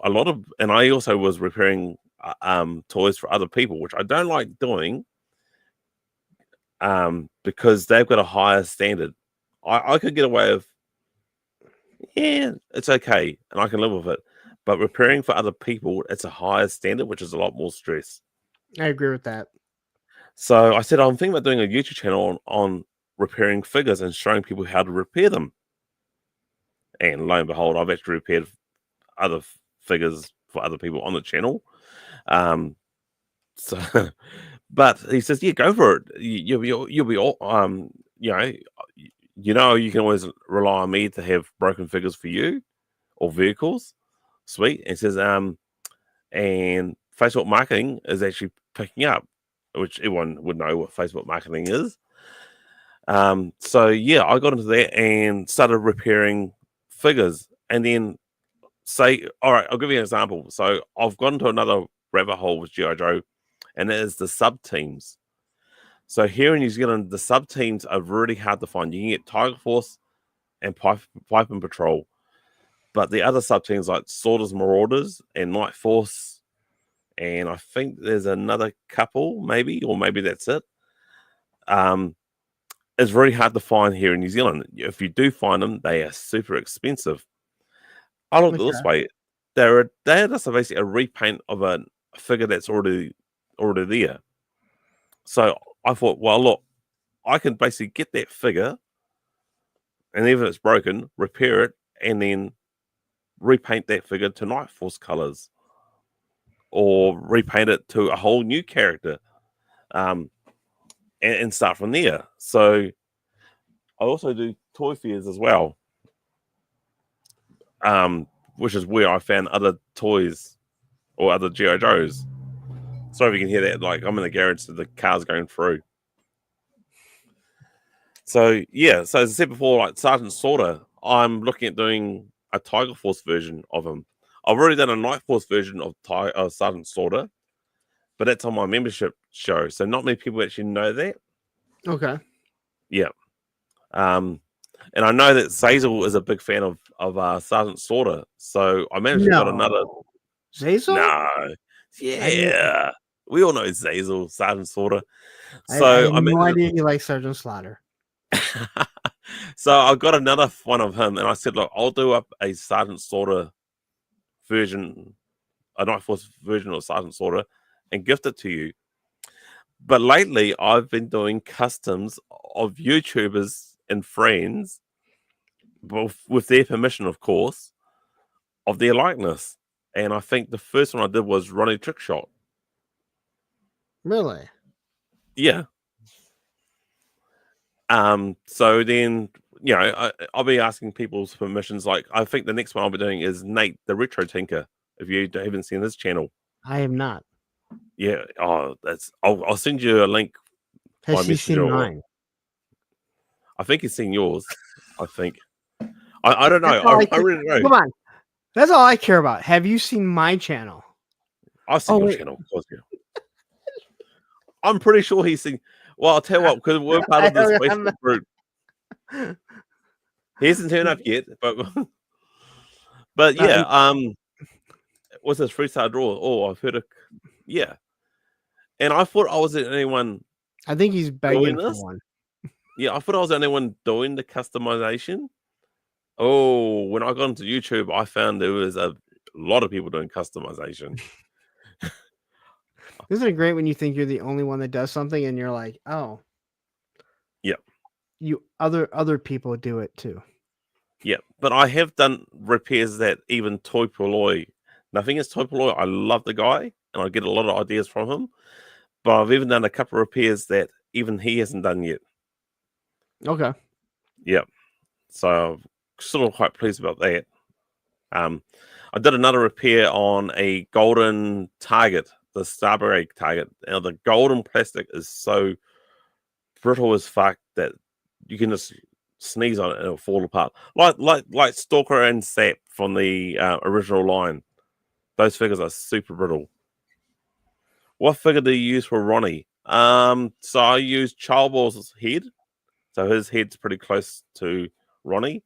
I use Crankcase's arm. Wait, whose head? Ronnie. Yeah, but no, whose head? Charboil. Charboil, okay. Yep. So I use Crankcase's upper body and arms. And the lower legs, I think I use a range viper. So we were talking back and forwards behind the scenes, and he says that just show me my office gear. I says I'm always walking around with a laptop and that. And so I can't give you a laptop, but I can give you mainframe's computer. I've got plenty of them. And so after a bit of talking around, I then mailed the figure to him. So he gave me a lot. I won. I won updraft from him, and then he says, like, because I love you so much, bro, I've got a few figures and things that I'm going to send your way. So I did an unboxing video of that. Then I watched what he won. He won something, and he had a few things that he didn't have. So I said, "Oh mate, I've got a few things here that you don't have that I'll give to you." And I figured that while I'm going to give him something, I want him, and also he's a channel member, I want to give back as well. So when I say give back, I give back like badges, but I feel like I need to give something back. Patches. Even though... Stick with patches. Yeah, patches or badges. Yeah. I also do... Hasbro thinks it's good to give out patches. We don't need no patches. So this is metal. So I do like... Oh, that's cool. A metal dog tag, and that's laser engraved with my logo on it. That's nice. Yeah. So that's something I've been working on. That there is free, and also this, my wife got me the badge making the thing. But patches cost a bit of money, but yeah. So I'm not rich. Don't say that, because don't say patches cost money, because then Hasbro's going to say, see, that's why we gave you patches with your HasLab instead of an extra figure. I think I prefer an extra figure than a patch. Believe me, you saw the uproar. Everyone wanted an extra figure. I mean, you got a sex dungeon. I'm pretty sure you prefer like a butt plug or something like that. Not for yourself, but you could put it like next to Baroness or something. I didn't create. There was one that was here that was taken down before I moved in. So yeah, I'm against it. Yeah, so my channel is all about customizing, repairing. I started to get into the review parts, but I'm trying to bring out a Kiwi sort of vibe to it, but I haven't quite found myself yet with review. I'm trying to add a bit of fun, but I find myself I'm trying to act more serious, so that's why there's not really very many reviews. Reviews aren't for everyone. Same with created content. Like it takes time. It takes time for you to figure out your niche. There's no doubt about it, and I mean that for everyone. I'm not trying to discourage. I'm not trying to discourage you because I do reviews. You shouldn't do reviews. It's stupid. Yeah. I do reviews that when I know I haven't. So I'm repairing something and it's taken a little bit longer than it should have. I go, okay, I can always do a review because it's a quick 15-minute video. Yeah. I'll tell you what, I'm not saying I'm lazy. I'm not saying I'm lazy at all. I'm just saying it's a backup. So I'm still want to provide something for the viewers. So that's the type review, of stuff. If you're customizing stuff, you're repairing stuff, that's the type of stuff people want to see. Yeah. Because it's helpful to them. Yeah. So I've also picked up, I'm looking up for my box of on Facebook marketing, I picked up a Cobra Maggot. I already own one, but this one was mint. Okay. It's missing the back leg, and my old one, I'll just make that into a Night Force one, or maybe Tiger Force, Lilith. So Lilith and I have got this ongoing thing about me spray painting my Tiger Force helicopter, which is already broken, and I've said this time again. And I made it into the Dragon Force, into the Dragonfly. All right, so let's ask about this, because the Lilith said early on, he asked, Punk, you should ask Kiwi about his color blindness towards dragonflies. LOL.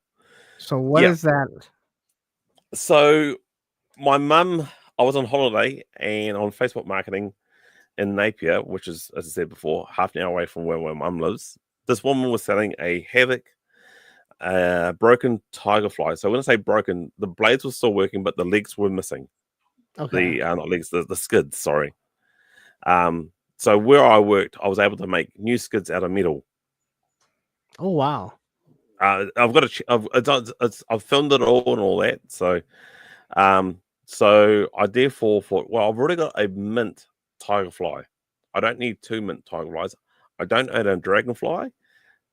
Getting a dragonfly here in New Zealand is super expensive. So I also do things on the cheap too. I'm not saying I'm cheap and nasty. No, but I get I'm it. just saying that, yeah. So I thought to myself, right, what I could do, since this is already broken, what if I convert this tiger fly into a dragonfly? And that has been one of my biggest success videos. Really? Yeah, it's about 2.4Ks or 7Ks view. It doesn't sound like much. I'm only a small YouTuber. No. Yeah. Hey, that whole thing, just we were talking about, like, people that try and say, like, they act like they're ashamed of how much, like, where they work. I always say the same thing when just because.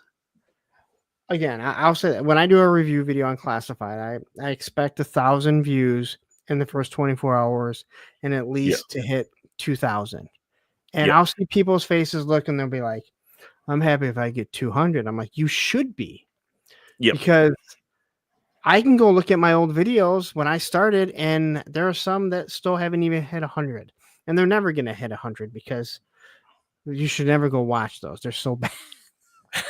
But it's like we all started somewhere. Yeah. You know? And it's quite funny. I recall my first video was repairing, and I was quite proud of this repair, but the video quality was shit. And that was repairing the back foot of the Timberwolf. Okay. Had a great idea. It was my first ever video. But what I did for a 1 year anniversary is I brought myself another Timberwolf. And with what I know now, I did a far better video quality video of repairing it. And there's nothing wrong with that. There's nothing wrong with going and redoing something. Yep. So funny you should say that I'm building a spray booth. So I do a lot of my spray painting outside. Obviously it's changed the season, so there's a lot more wind outside now. So I've got given a range hood. An old range hood works really well. Yeah. So I'm now making my own spray booth, so I can now spray paint inside my garage. I know range hoods really well. I bet you do. You make them, do you? So I used to run a sports message board, and there was a Detroit Tiger, and his name was Brandon Inge. And he wasn't really good, but some people loved him. And this joke came up that he's like that. This joke came up with, I guess, one of the players said, "Oh, this guy can shoot like a bow and arrow through apples." So someone said he's like Robin Hood, and then on the radio they're like, "No, he's Rob Inge Hood," because his name was Brandon Inge. So I created a sports message board called robingehood.com. And to try and make money and put ads in it, I went through AdSense, and they automatically did stuff. Now it's a sports message board. The problem was it saw hood, so all the ads were of range hoods. Range hoods. So every single ad was a range hood ad, you know. So like, because they weren't they were links, right? And well, here's the thing: you're promoting your own business, range hoods. Yeah, it just became a huge joke because they saw Rob Inge Hood, and clearly they thought that it was range hoods, and so the whole message board. Like any of the links to click on, and I wanted like CBS Sports, ESPN, right? Like that's what you. It's all range. The only thing that it did was it meant that when I got monetized, I already had my AdSense already set up, so it was really easy because it had been set up like 15 years earlier. See, I've made a stupid mistake with AdSense. Hey, so it says the point linking your website, and I put in the wrong wrong one, and it doesn't. And I'm trying to put my YouTube on here, and no matter how many times I've tried to put it in, it won't allow it. I think I need to start up another account and go from there. Or I might try and ring them up and say, like, can you help me out, please? Yeah, do I that. made a mistake. Anything you've spent time creating, you don't want to just start all over. Yeah. I've already done it before. Yeah. So I got monetized and then I got paused. And so when I got excited about being monetized, I didn't read it properly. I was like, yeah, that's me. I put myself as a business instead of individual. And they wanted to know my business and my business ID and all that sort of bullshit. And so I left it alone. I didn't try and fix it. And then all of a sudden I got paused. And that's when I was on the blower, on the phone, say, hey, I made a mistake, la, la, la, la. And they say, well, okay, for us to fix this, any money that you've made in the past, you're going to lose it. Luckily, I only lost about $50. And we'll fix you up. We'll sort you out. Really? Yeah. Because I put myself, instead of an individual, I put myself as a business. And it wasn't crystal clear. You still earn that money, though. I still earn that money, but at least my channel's still going. So, yeah. They help me out. I think I have mine listed as a business. Did you? Yeah, because they're like, if you ever want to sell it, or if you want to add people as admins, or it's a lot easier. And it just made more sense. I believe I have it listed as a business because I did weigh it out. I weighed out both of them. So I'd have to look and see, but I think I changed it over to a business. Yeah, I say to people, like, if you get time to be monetized, take your time. Don't be like me and rush into it and make a mistake. Take your time. Read it all. Yeah. You know. Well, that's why I tell everyone, like, before, like, when you start building content, start looking into it first. Yeah. Because you have time until you get monetized. Start looking into it. Because there's certain things that I had intros that were too long. And if you have an intro, like if you play a monetized song for over 15 seconds, you lose it. So I had all these old videos that the song was 30 seconds. Yeah. And once I realized that, I changed it. And that's something I'm in the process of changing it now. Yeah. So now I've lopped all that off. They either lopped it off or deleted, because now they have that AI that can figure out exactly, because you're like, no one's watching this video. If anyone's watching the video, no one's watching it for the Sick of It All song. Yeah. You know? Yeah, and so I think my intro is too long, so I need to look at cutting the intro. Yeah. So it's like little things like that. You know, if it's if it's music that's monetized. If it's not monetized, it doesn't matter. Yeah, I'm kind of lucky that my music is from my intro music is from a workmate. So he's in a band, and he just wrote up a song for me. But it was a really long song that I was able to use it in certain points. So so if if it's not on anything, then you don't have to worry about it if you own it. Well, that's on me. Yeah, and you know the other thing, like things like this, where I used to have 30 seconds. Well, guess what? No one wants to watch 30 seconds of an intro for a review. And I watch a lot of people. I've told Tony, I'm like, you need to cut that intro, because no one wants to spend 30 seconds watching to get to a video. That's why mine are 10 seconds. It's showing you what figure, whatever I'm going to review, then we get right into it. Now, the intro to this show and my my Monday show, I have it for 1.5 to 2 minutes, because it gives YouTube time to send the notification out and for people to come over. Oh, cool. Yeah. That's also why. So if you ever wonder why I start 4 or 5 minutes late, because everyone starts tuning in at 9. So rather than people start tuning in after I've already started, I've noticed that I wait till there's about 20 people there waiting. and then I Oh, hit now on StreamYard, you can yeah, embed you can actually embed the um your intro into it. So when you yeah, hit it just starts. I don't do yeah, that because once it goes live, it gives it a couple more seconds, then I play the music. It's just adding because people will tune in. And I know they're coming from other channels, maybe, or they're busy doing something. So it yeah, just yeah. gives So people a little more time and a few less things that I have to answer. yeah, Like, because you're hey, can you this, repeat that again?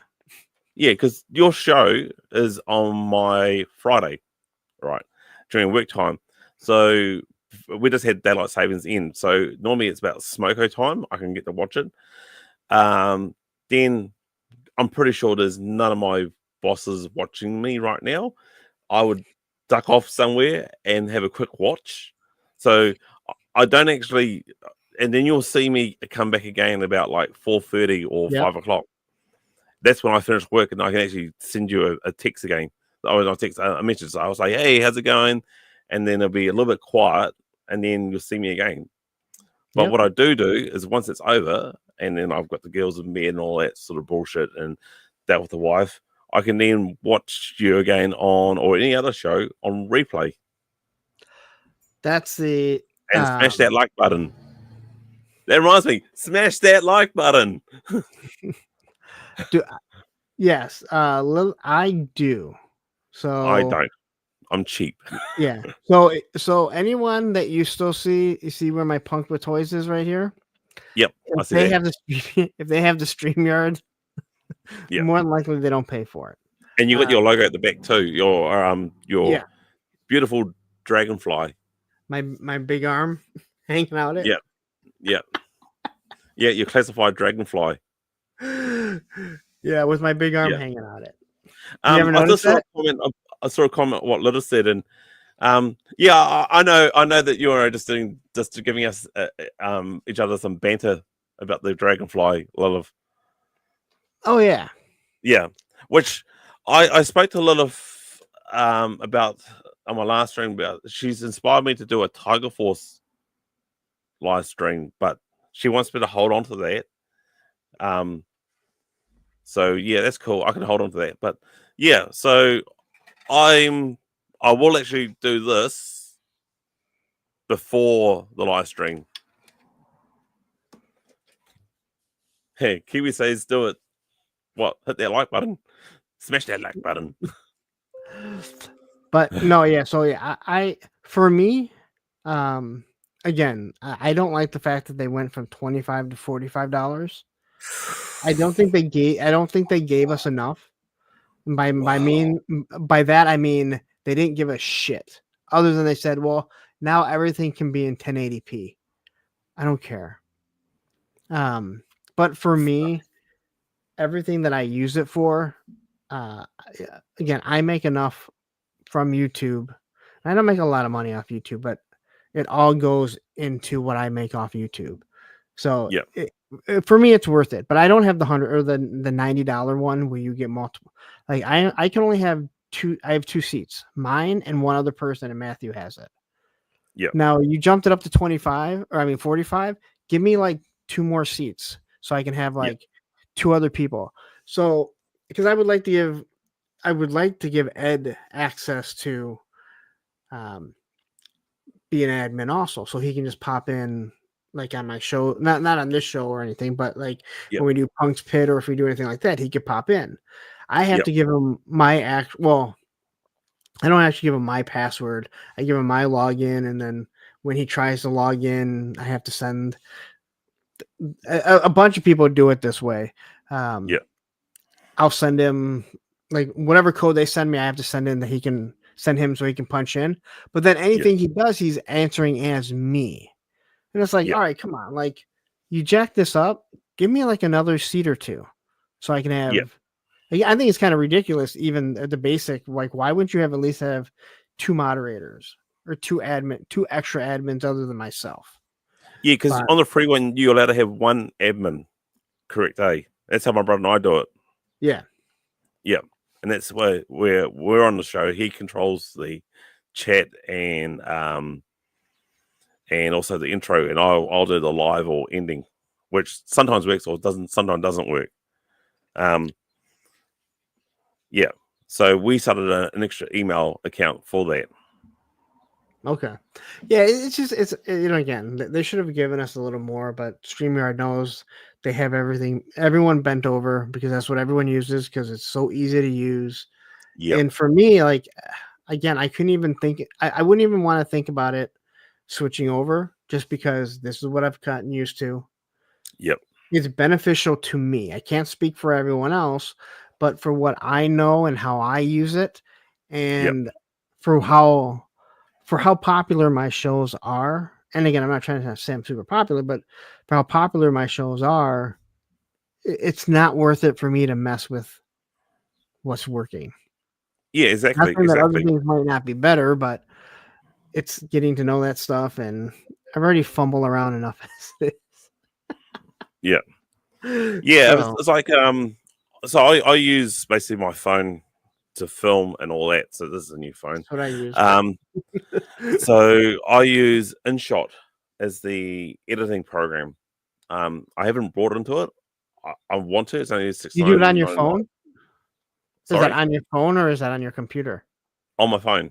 Okay, because I use iMovie. iMovie? Yeah. Yeah. So I just use InShot. It's easy to use, all that. The reason why I edit on my phone is that if I have to look out for the girls, I can still like being a woman, double multitasking, sorry. So I can look after the girls and edit at the same time. When I say that, I basically cook, clean. Well, I don't cook and clean all the time, but say cook. Yeah, so the last couple of live streams I had, my daughters, I've got internet cable through the shed to the Wi-Fi, and they pulled the Wi-Fi out. It was, and I went off screen. Luckily, because being on the Barrett's podcast, my brother can take over while I rectify the problem. Yeah. So what I did then, it was like, okay, I brought myself another cable. It's thicker this time. It's a little bit longer, and I've made it so it's higher, so they can't trip over or pull the cable out. I'll tell you why I did the cable. I really enjoyed the live streams. I really enjoy it. I'm really sort of new at this. I think this is my second year doing this. And I wanted to do, there's a thing called Movember. So it's all about men's mental health. Yeah. And I had this bright idea. So it was get all the G.I. Joes with mustaches, a bunch of YouTubers, and they pick out their 5 top Joes or Cobras with mustaches. At the most crucial point, my internet was lagging. And that was before I got the internet cable. And yeah, the old anxiety, depression came in, and I could have called it quits then. I said, like, I'm not doing live stream ever again. I went, nah, I know what the issue is. It's the Wi-Fi. How do I solve this? Get an internet cable. Boom. Yes. I did a special show on with Ronnie, test the internet cable. Perfect. Unfortunately, I pulled the mic out. I was muted, but solved that problem. And then, because the cable was slightly shorter, the girls tripped over and pulled the cable out. So, solve the issue, get a longer cable, longer, thicker, stronger cable. So, yeah, even though I do make mistakes, I don't hold it. I get a little bit deflated, but I go, okay, what can I do to solve this issue? Apart from getting a bigger house and if you don't need to use Wi-Fi, don't. Yeah. My router and modem are right there. Yep. It's Excellent. hardwired in because you never know. Yeah, hardwired. Yeah. Yeah, because then I don't have to worry about if the kids are on. I mean, obviously I have to worry about bandwidth, but I don't have to worry about if there's an issue with the Wi-Fi. That there's too many people on it. There's too many devices on it. It is hardwired directly into it. So I normally don't have any issues anymore. I just saw the comment that Little said, what's advice would you give to someone that plans on getting into streaming? As we said, make sure your Wi-Fi is close. I didn't start with a laptop. I started with my iPhone. And I was a guest. Have a decent microphone that they can hear you. People will overlook bad video. Yeah. But if they can't understand you or hear you, and again, I haven't had the greatest microphone. This is a new one that I just bought. Yeah. Sounds good. Yeah, but people will tune out because it's still basically a at least what we're doing here. It's a listening. It's not a visual. I mean, there is, but they need to be able to hear you. The other thing that I'll say is just do it. Yeah. Like rather than make excuses, you don't have to be perfect. Nobody was perfect. If you have a laptop, you have your phone. Yeah, I would suggest with the phone. If you have a computer, I suggest that because then you can read the comments a lot easier. But again, just go live for 20 minutes and start something. Yeah, because all you're doing you're gonna fumble. You are gonna fumble, but pick yourself back up again. Are you ever? You're gonna screw up so bad. Just look at it's a great learning curve. It's actually helped me grow. It's like, okay, I tripped, I fell. Okay, get back up on that horse again. What do I need to do? Get a bit of saddle. Okay, cool. Yeah. And I'll say the other thing, what advice? This right here.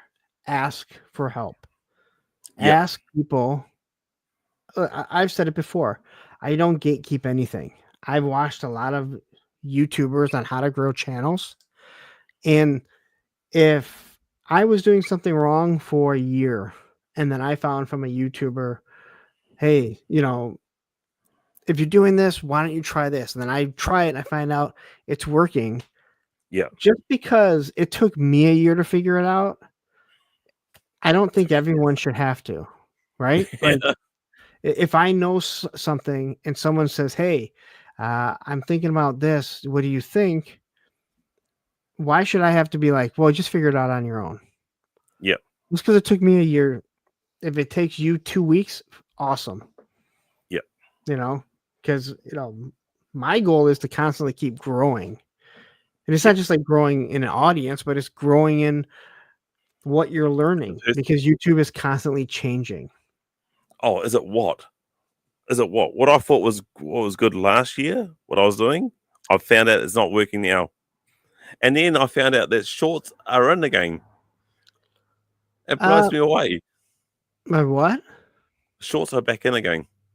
So last year, short, like the short videos. It all depends on who's watching them. Yeah. I mean, they really want that TikTok audience, and they've taken a lot of it. Yeah. I mean, I don't really watch TikTok, to be honest. They wanted those reels, and those shorts, and they've taken a huge chunk. But I mean, it's just ask questions, and here's another thing for anyone: don't be tied to something just because you think something is really good on your show or on your videos. If it's not working and it doesn't really mean that much to you, don't be scared to change it or dump it. Yep. Now, if you don't care and you're like, I just really like this, awesome. But there's certain things that you can dump, and don't be scared to add things. If you're at a point where you're stale or you're trying to figure out how to grow something, be willing to just add something. If someone says, hey, have you thought about doing this? Like for a while, I used to do the productive Susan at the end, which is the little dolly or the plate that spins around, right? Yep. And that was something that was actually added. That was something that was originally mentioned by Ed to do like a recap. I've gotten away from it because it was just getting frustrating to do. I'll be 100% honest. It was frustrating. It was taking too much time setting it up.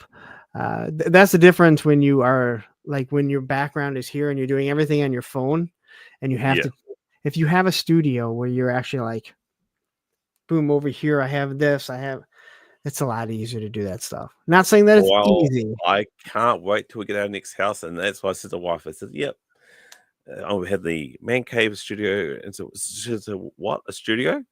Yeah, I need a studio. A studio? Really? Yep. No." I said, "Yep, on studio."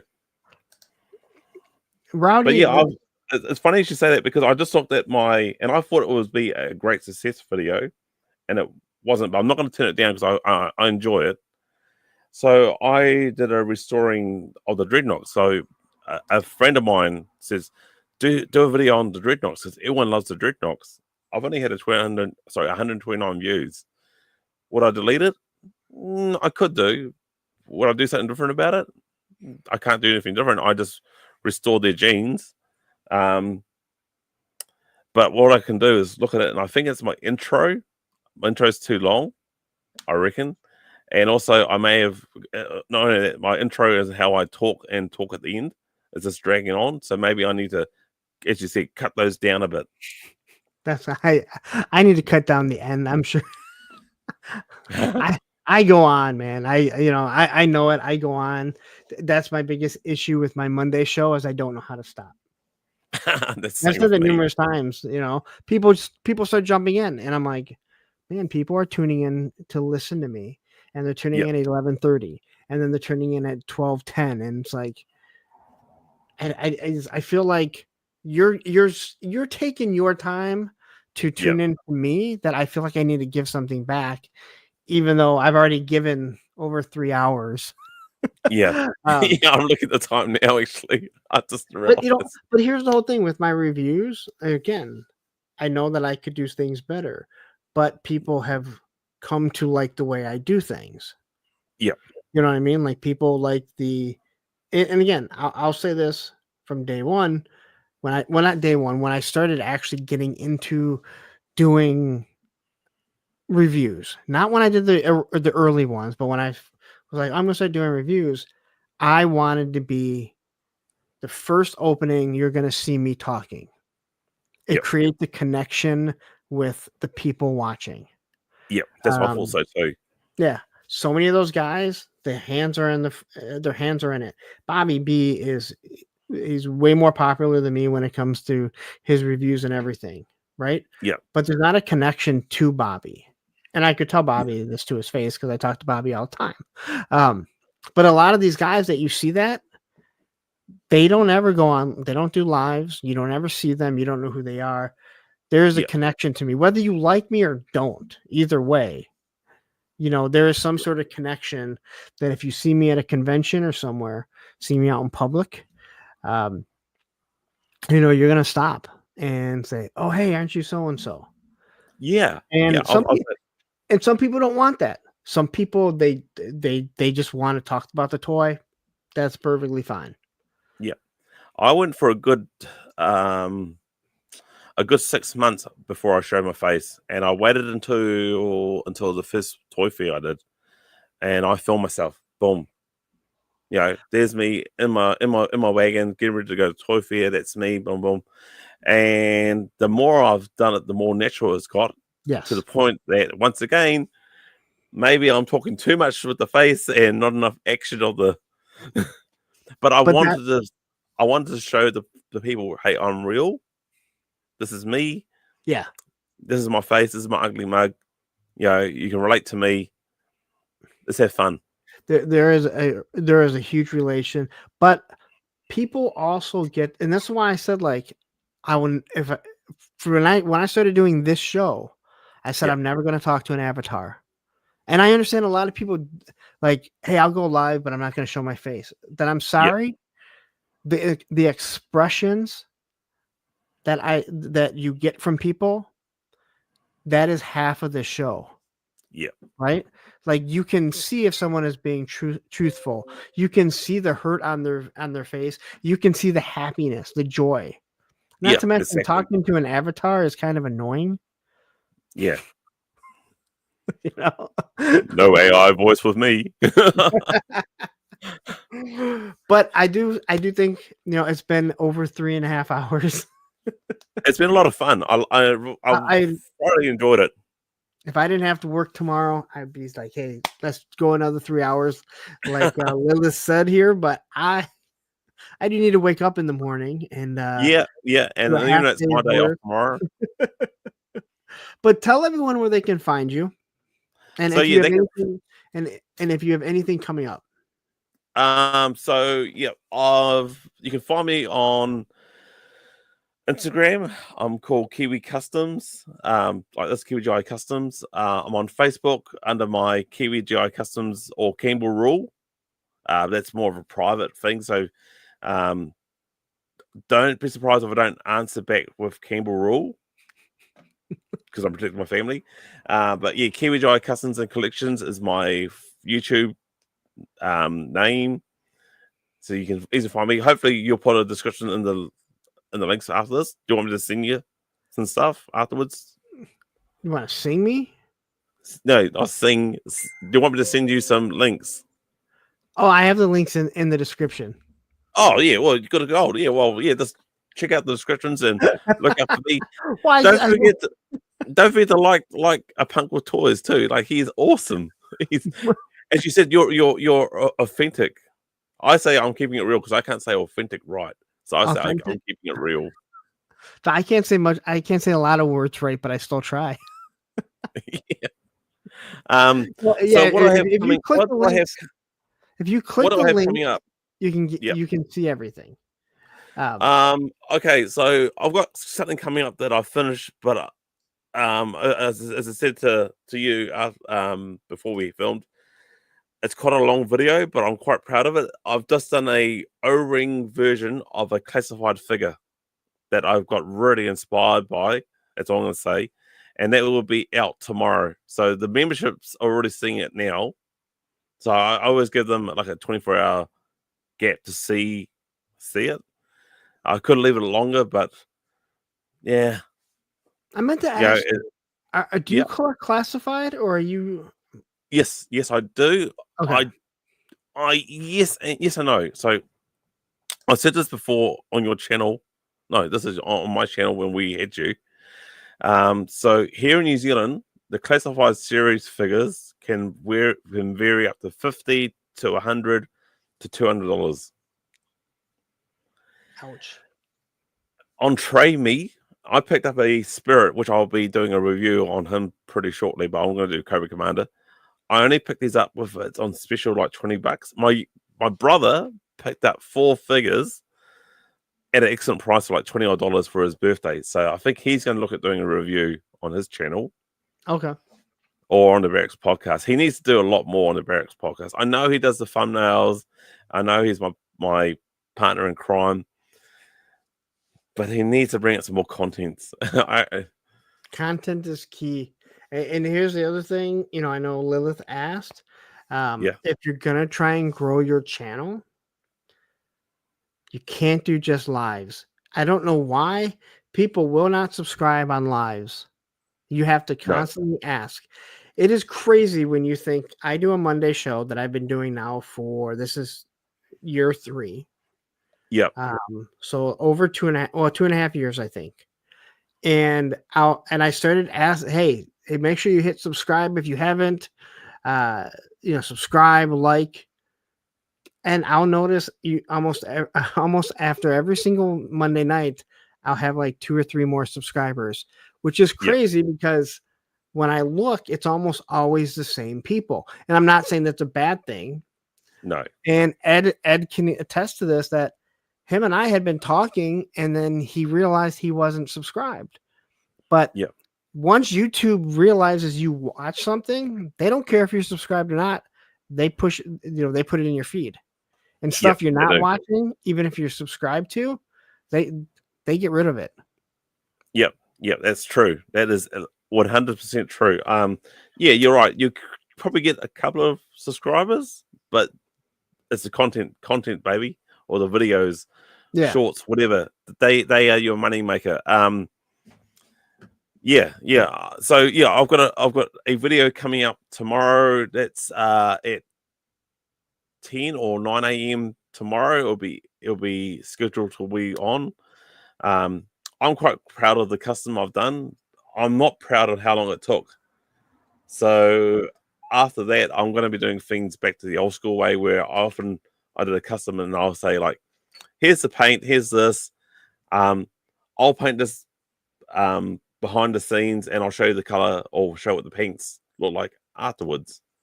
Because I don't think people, even though I fast forward the painting and have nice music, people are going to be skipping that point. I don't know. People like to see stuff. Yeah. I mean, So I'm quite proud of this custom. 10 points, anyone can guess what it will be. I'll give you a clue. It's Night Force. I'm looking at it right now. Because it's right there. Oh, no, I haven't done that one. You said her. What? You said you're looking at her right now. No, I'm looking at it right now. Oh, yeah? I bet you know. I bet you know what it is. Well, yeah, because I'm looking at it. Well, no, I'm looking at it because it's right here. It tells me what's coming up. Oh, is it really? Yeah, because I know you. Oh, wow. Because it tells us that it's members first, but it tells you what's coming up. It doesn't tell me when. Yeah. So, yeah, I'm trying to work on my thumbnails as well too. Yeah, thumbnails. Thumbnails are your key too. They catchy thumbnail. Thumbnails are key, but here's another thing that people don't realize. Oh, I'm listening. As key as thumbnails are, the new thing is, when you highlight something and it auto plays? Yep. A lot of people are missing thumbnails because as they're highlighting. So that's why I went and I switched it, because my original thing was, I would have my logo and then I showed what I was going to do. Yep. Then I changed it to 2 pictures of whatever I'm reviewing and then my logo. So if someone highlights it, let's say they don't like me. Yep. They're going to scroll right by. But if they go over it, they're going to see the figure. And yeah, my logo's on it, but that might be enough, because if someone doesn't like me and they just scroll over it and they see my logo, they might just say, I'm not watching this asshole, I don't like them. But when you see the figure, that might be like, well, shit, I've been wanting to see this. Yeah. So I made that change. Yeah. For the most part, I just did that Duke review, and I had myself actually talk at the beginning of it.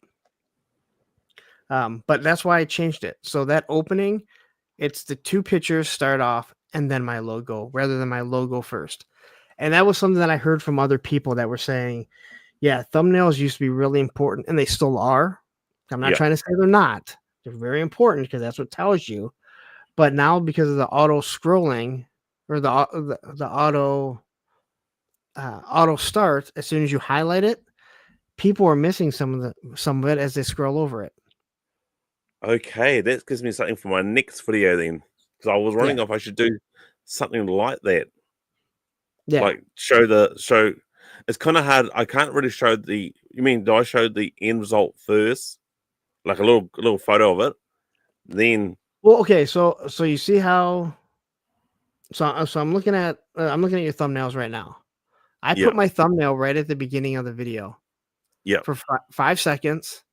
Yeah. Then the next 2 seconds is another picture, and then it's like a second and a half for my logo. Yep. So if someone is auto scrolling, or if they're scrolling and it's just an auto play, it still sees the thumbnail.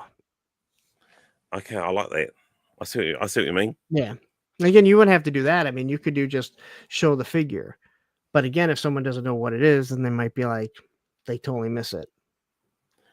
No, I could do that. I can do that.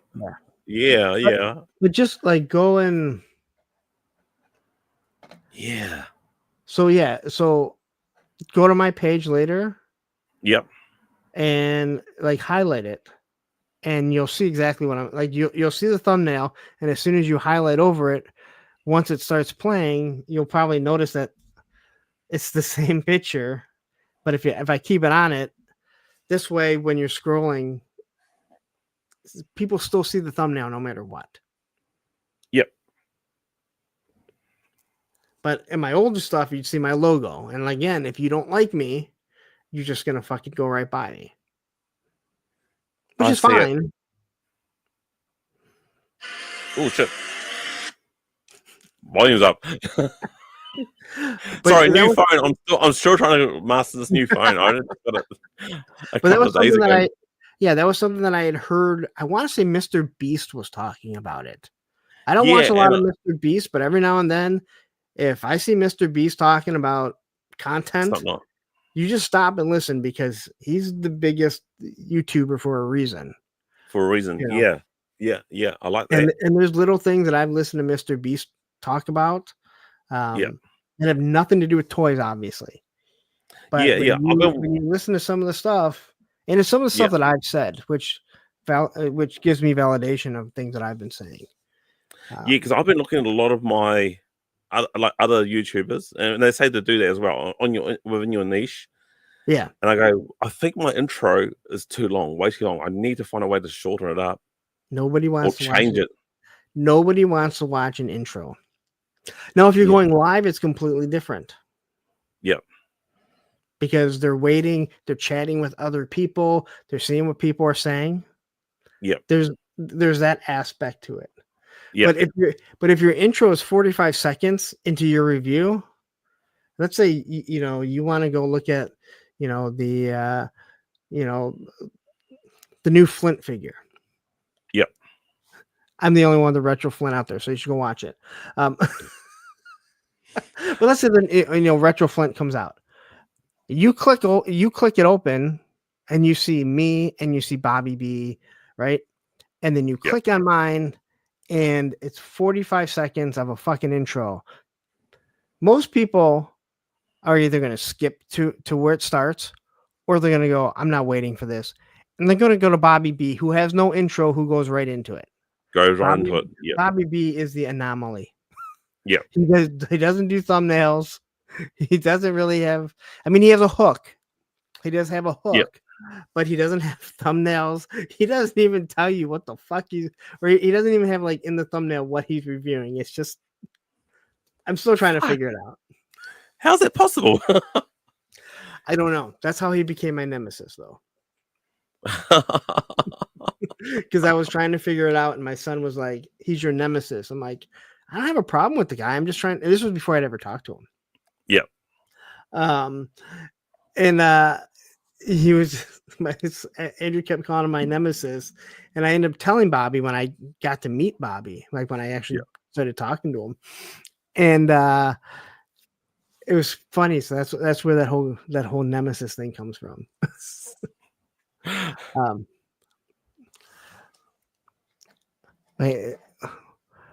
Rowdy says, I wish I had a content baby. And it says, out of context, content baby. Thanks, baby. Okay. I'm confused even more, Rowdy. Yeah, I am too. All right. But I do think now it's almost 4 hours. Yeah.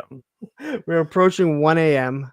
This was supposed to be this show was supposed to be first it was supposed to start at 10 to be done by midnight. I realized I was going too long, so I moved it up to 9 so I could be done by midnight, and now it's always well after midnight.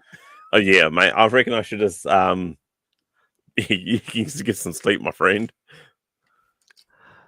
Oh, I popped in and saw Tony's comment, blame him and punctuation. I blame Tony for everything. And the best thing is, Tony has the memory of Dory from Finding Nemo, so he won't remember if you brag on him. Unless you talk about teeth. He doesn't forget about the teeth thing. It's kind of we talk about reviews. Like I would funny thing is I'll do a review and I'll talk to myself. Sounds good, sweet as, beautiful, great. Come time to film, and my mind is blank. It goes like blah, blah, blah, blah, blah, and I therefore have to have a list of what things are, and then I sound back like when I do a review, even though I say it's simple, I've done recording like 2 to 3 times because you can sound like a robot. I might as well put an AI on this. God's sake. No, I don't want to be an AI. And you just go like, nah. I want to find be as I real as possible. There's someone that I watch. I'm trying to find her. She does like murder mystery type stuff. Of course, she's not populating anywhere here. Yeah. If I pull up my phone, she'll pop up because she's always there. Because I watch so much stuff of hers. Yeah, but I'm like scrolling through and I can't find anything here. And I think what is absolutely awesome about her is that she doesn't use AI. She doesn't have a recorded intro. She does her own. She does a new intro every single time. She says the same things, just like I do for mine. Yeah. But when she messes up, she leaves it there. And it's very refreshing because you realize you're talking, or you're listening to an actual human being. And I've literally just scrolled through pages of pages, and I can't seem to find her anywhere. But if I pull up my phone, she'll populate, I'm sure. She'll come up. Yeah, movie more. God damn, you got to be kidding me. I'm literally just scrolling here. This is why I never get off here. My history. Here, let me get my history. God, where the hell? I know I watched her already today. Here she is. I'm gonna pull this up really quick here. Hopefully it doesn't say old. So this is who I'm talking about. Watch her stuff. And I don't mean for, again, if you don't care for murder mystery, watch her opening hooks. Yep. She does something very similar. Now she's way more popular than me. I mean, she has 12 million subscribers. But she does the same thing every time, but it's new. Like she does it every single time rather than that auto begin intro. Yep. And it's refreshing to see someone that's actually doing their own stuff. Rowdy says, "Yep, that's Oompaville's girlfriend." I don't. I don't. Okay, maybe I need to start seeing this then. But yeah, I did a couple of intros that were basically by mistake, and it was like, people go, "It's out the gate, mate. You made it funny." I said, "Yeah, I thought I'd try something new," and I was being a dick about it. And I was like, like trying to clear my head, get in the right headspace. And then when I played it back, but I was going to edit it out. I thought, no, I like that. That's real. It's showing me I'm clearing my head. And I went, no, I'm gonna keep this on here, and I'm gonna put it on film, put it on the video contents. And a lot of people come up to me and says, yeah, that's legit. I said, well, believe it or not, I did that because I was trying to clear my head because I was swearing a lot and I was mumbling things up. I mumble fuck is what the word is. I mumble fuck a lot of things. And that was just me of getting the right headspace, being a real dick, like do. And yeah, I kept it and I kind of like it. So maybe I need to start doing that more often. But shorter. So I'm sorry. Now I'm looking up Oompaville. Well, that's what Rowdy said. That's Oompaville's girlfriend. I know she just got married, and I know she talked about her boyfriend, but I didn't know he did YouTube also. So now I'm just interested. But I think I am going to actually leave this time. See, I said. Yep. Because now it's 1 a.m. Nah, mate, you need to get some sleep. You got to take your daughter, or is it work tomorrow? No, I just have to go to work. She's off. Oh, yeah, Rowdy. They actually just got married because I just happened to click on her video when she was like, "I'm married now," and she was like, "I know I've been off, and we needed time just to do our. I'm like, okay, cool. I'm like, no different. I watch your content because I find you interesting. She's Yeah, very funny, and again, like yeah, even if you don't like, for me, and I mean this, like even if you like, I like these like unsolved mysteries, or she does a lot of things on serial killers or whatever. Um, the way she does her intro, again, she tells you what she's gonna do, and then she has the same hook every single time, but it's different. Like she always does it recording, so it's not yeah, that. Hey, here's my family ties intro, and I have the exact same one every single video. yeah, And to me, it brings a lot to it. It gives you yeah, it humanizes you. And when she yeah. screws things up, she leaves it. Many of you guys know I leave shit in mine too when I screw it up. I have to screw it up pretty bad for me to start over. I So remember I did a really good video, and my workmate, who also is a YouTuber, so he does rides against cancer. He rides a Harley, and they raise money for charity for cancer, against cancer. And he says, "I love your video. There's two problems. You haven't had the camera setting on right." And he told me what I should do. Sweet, I'm great for taking advice.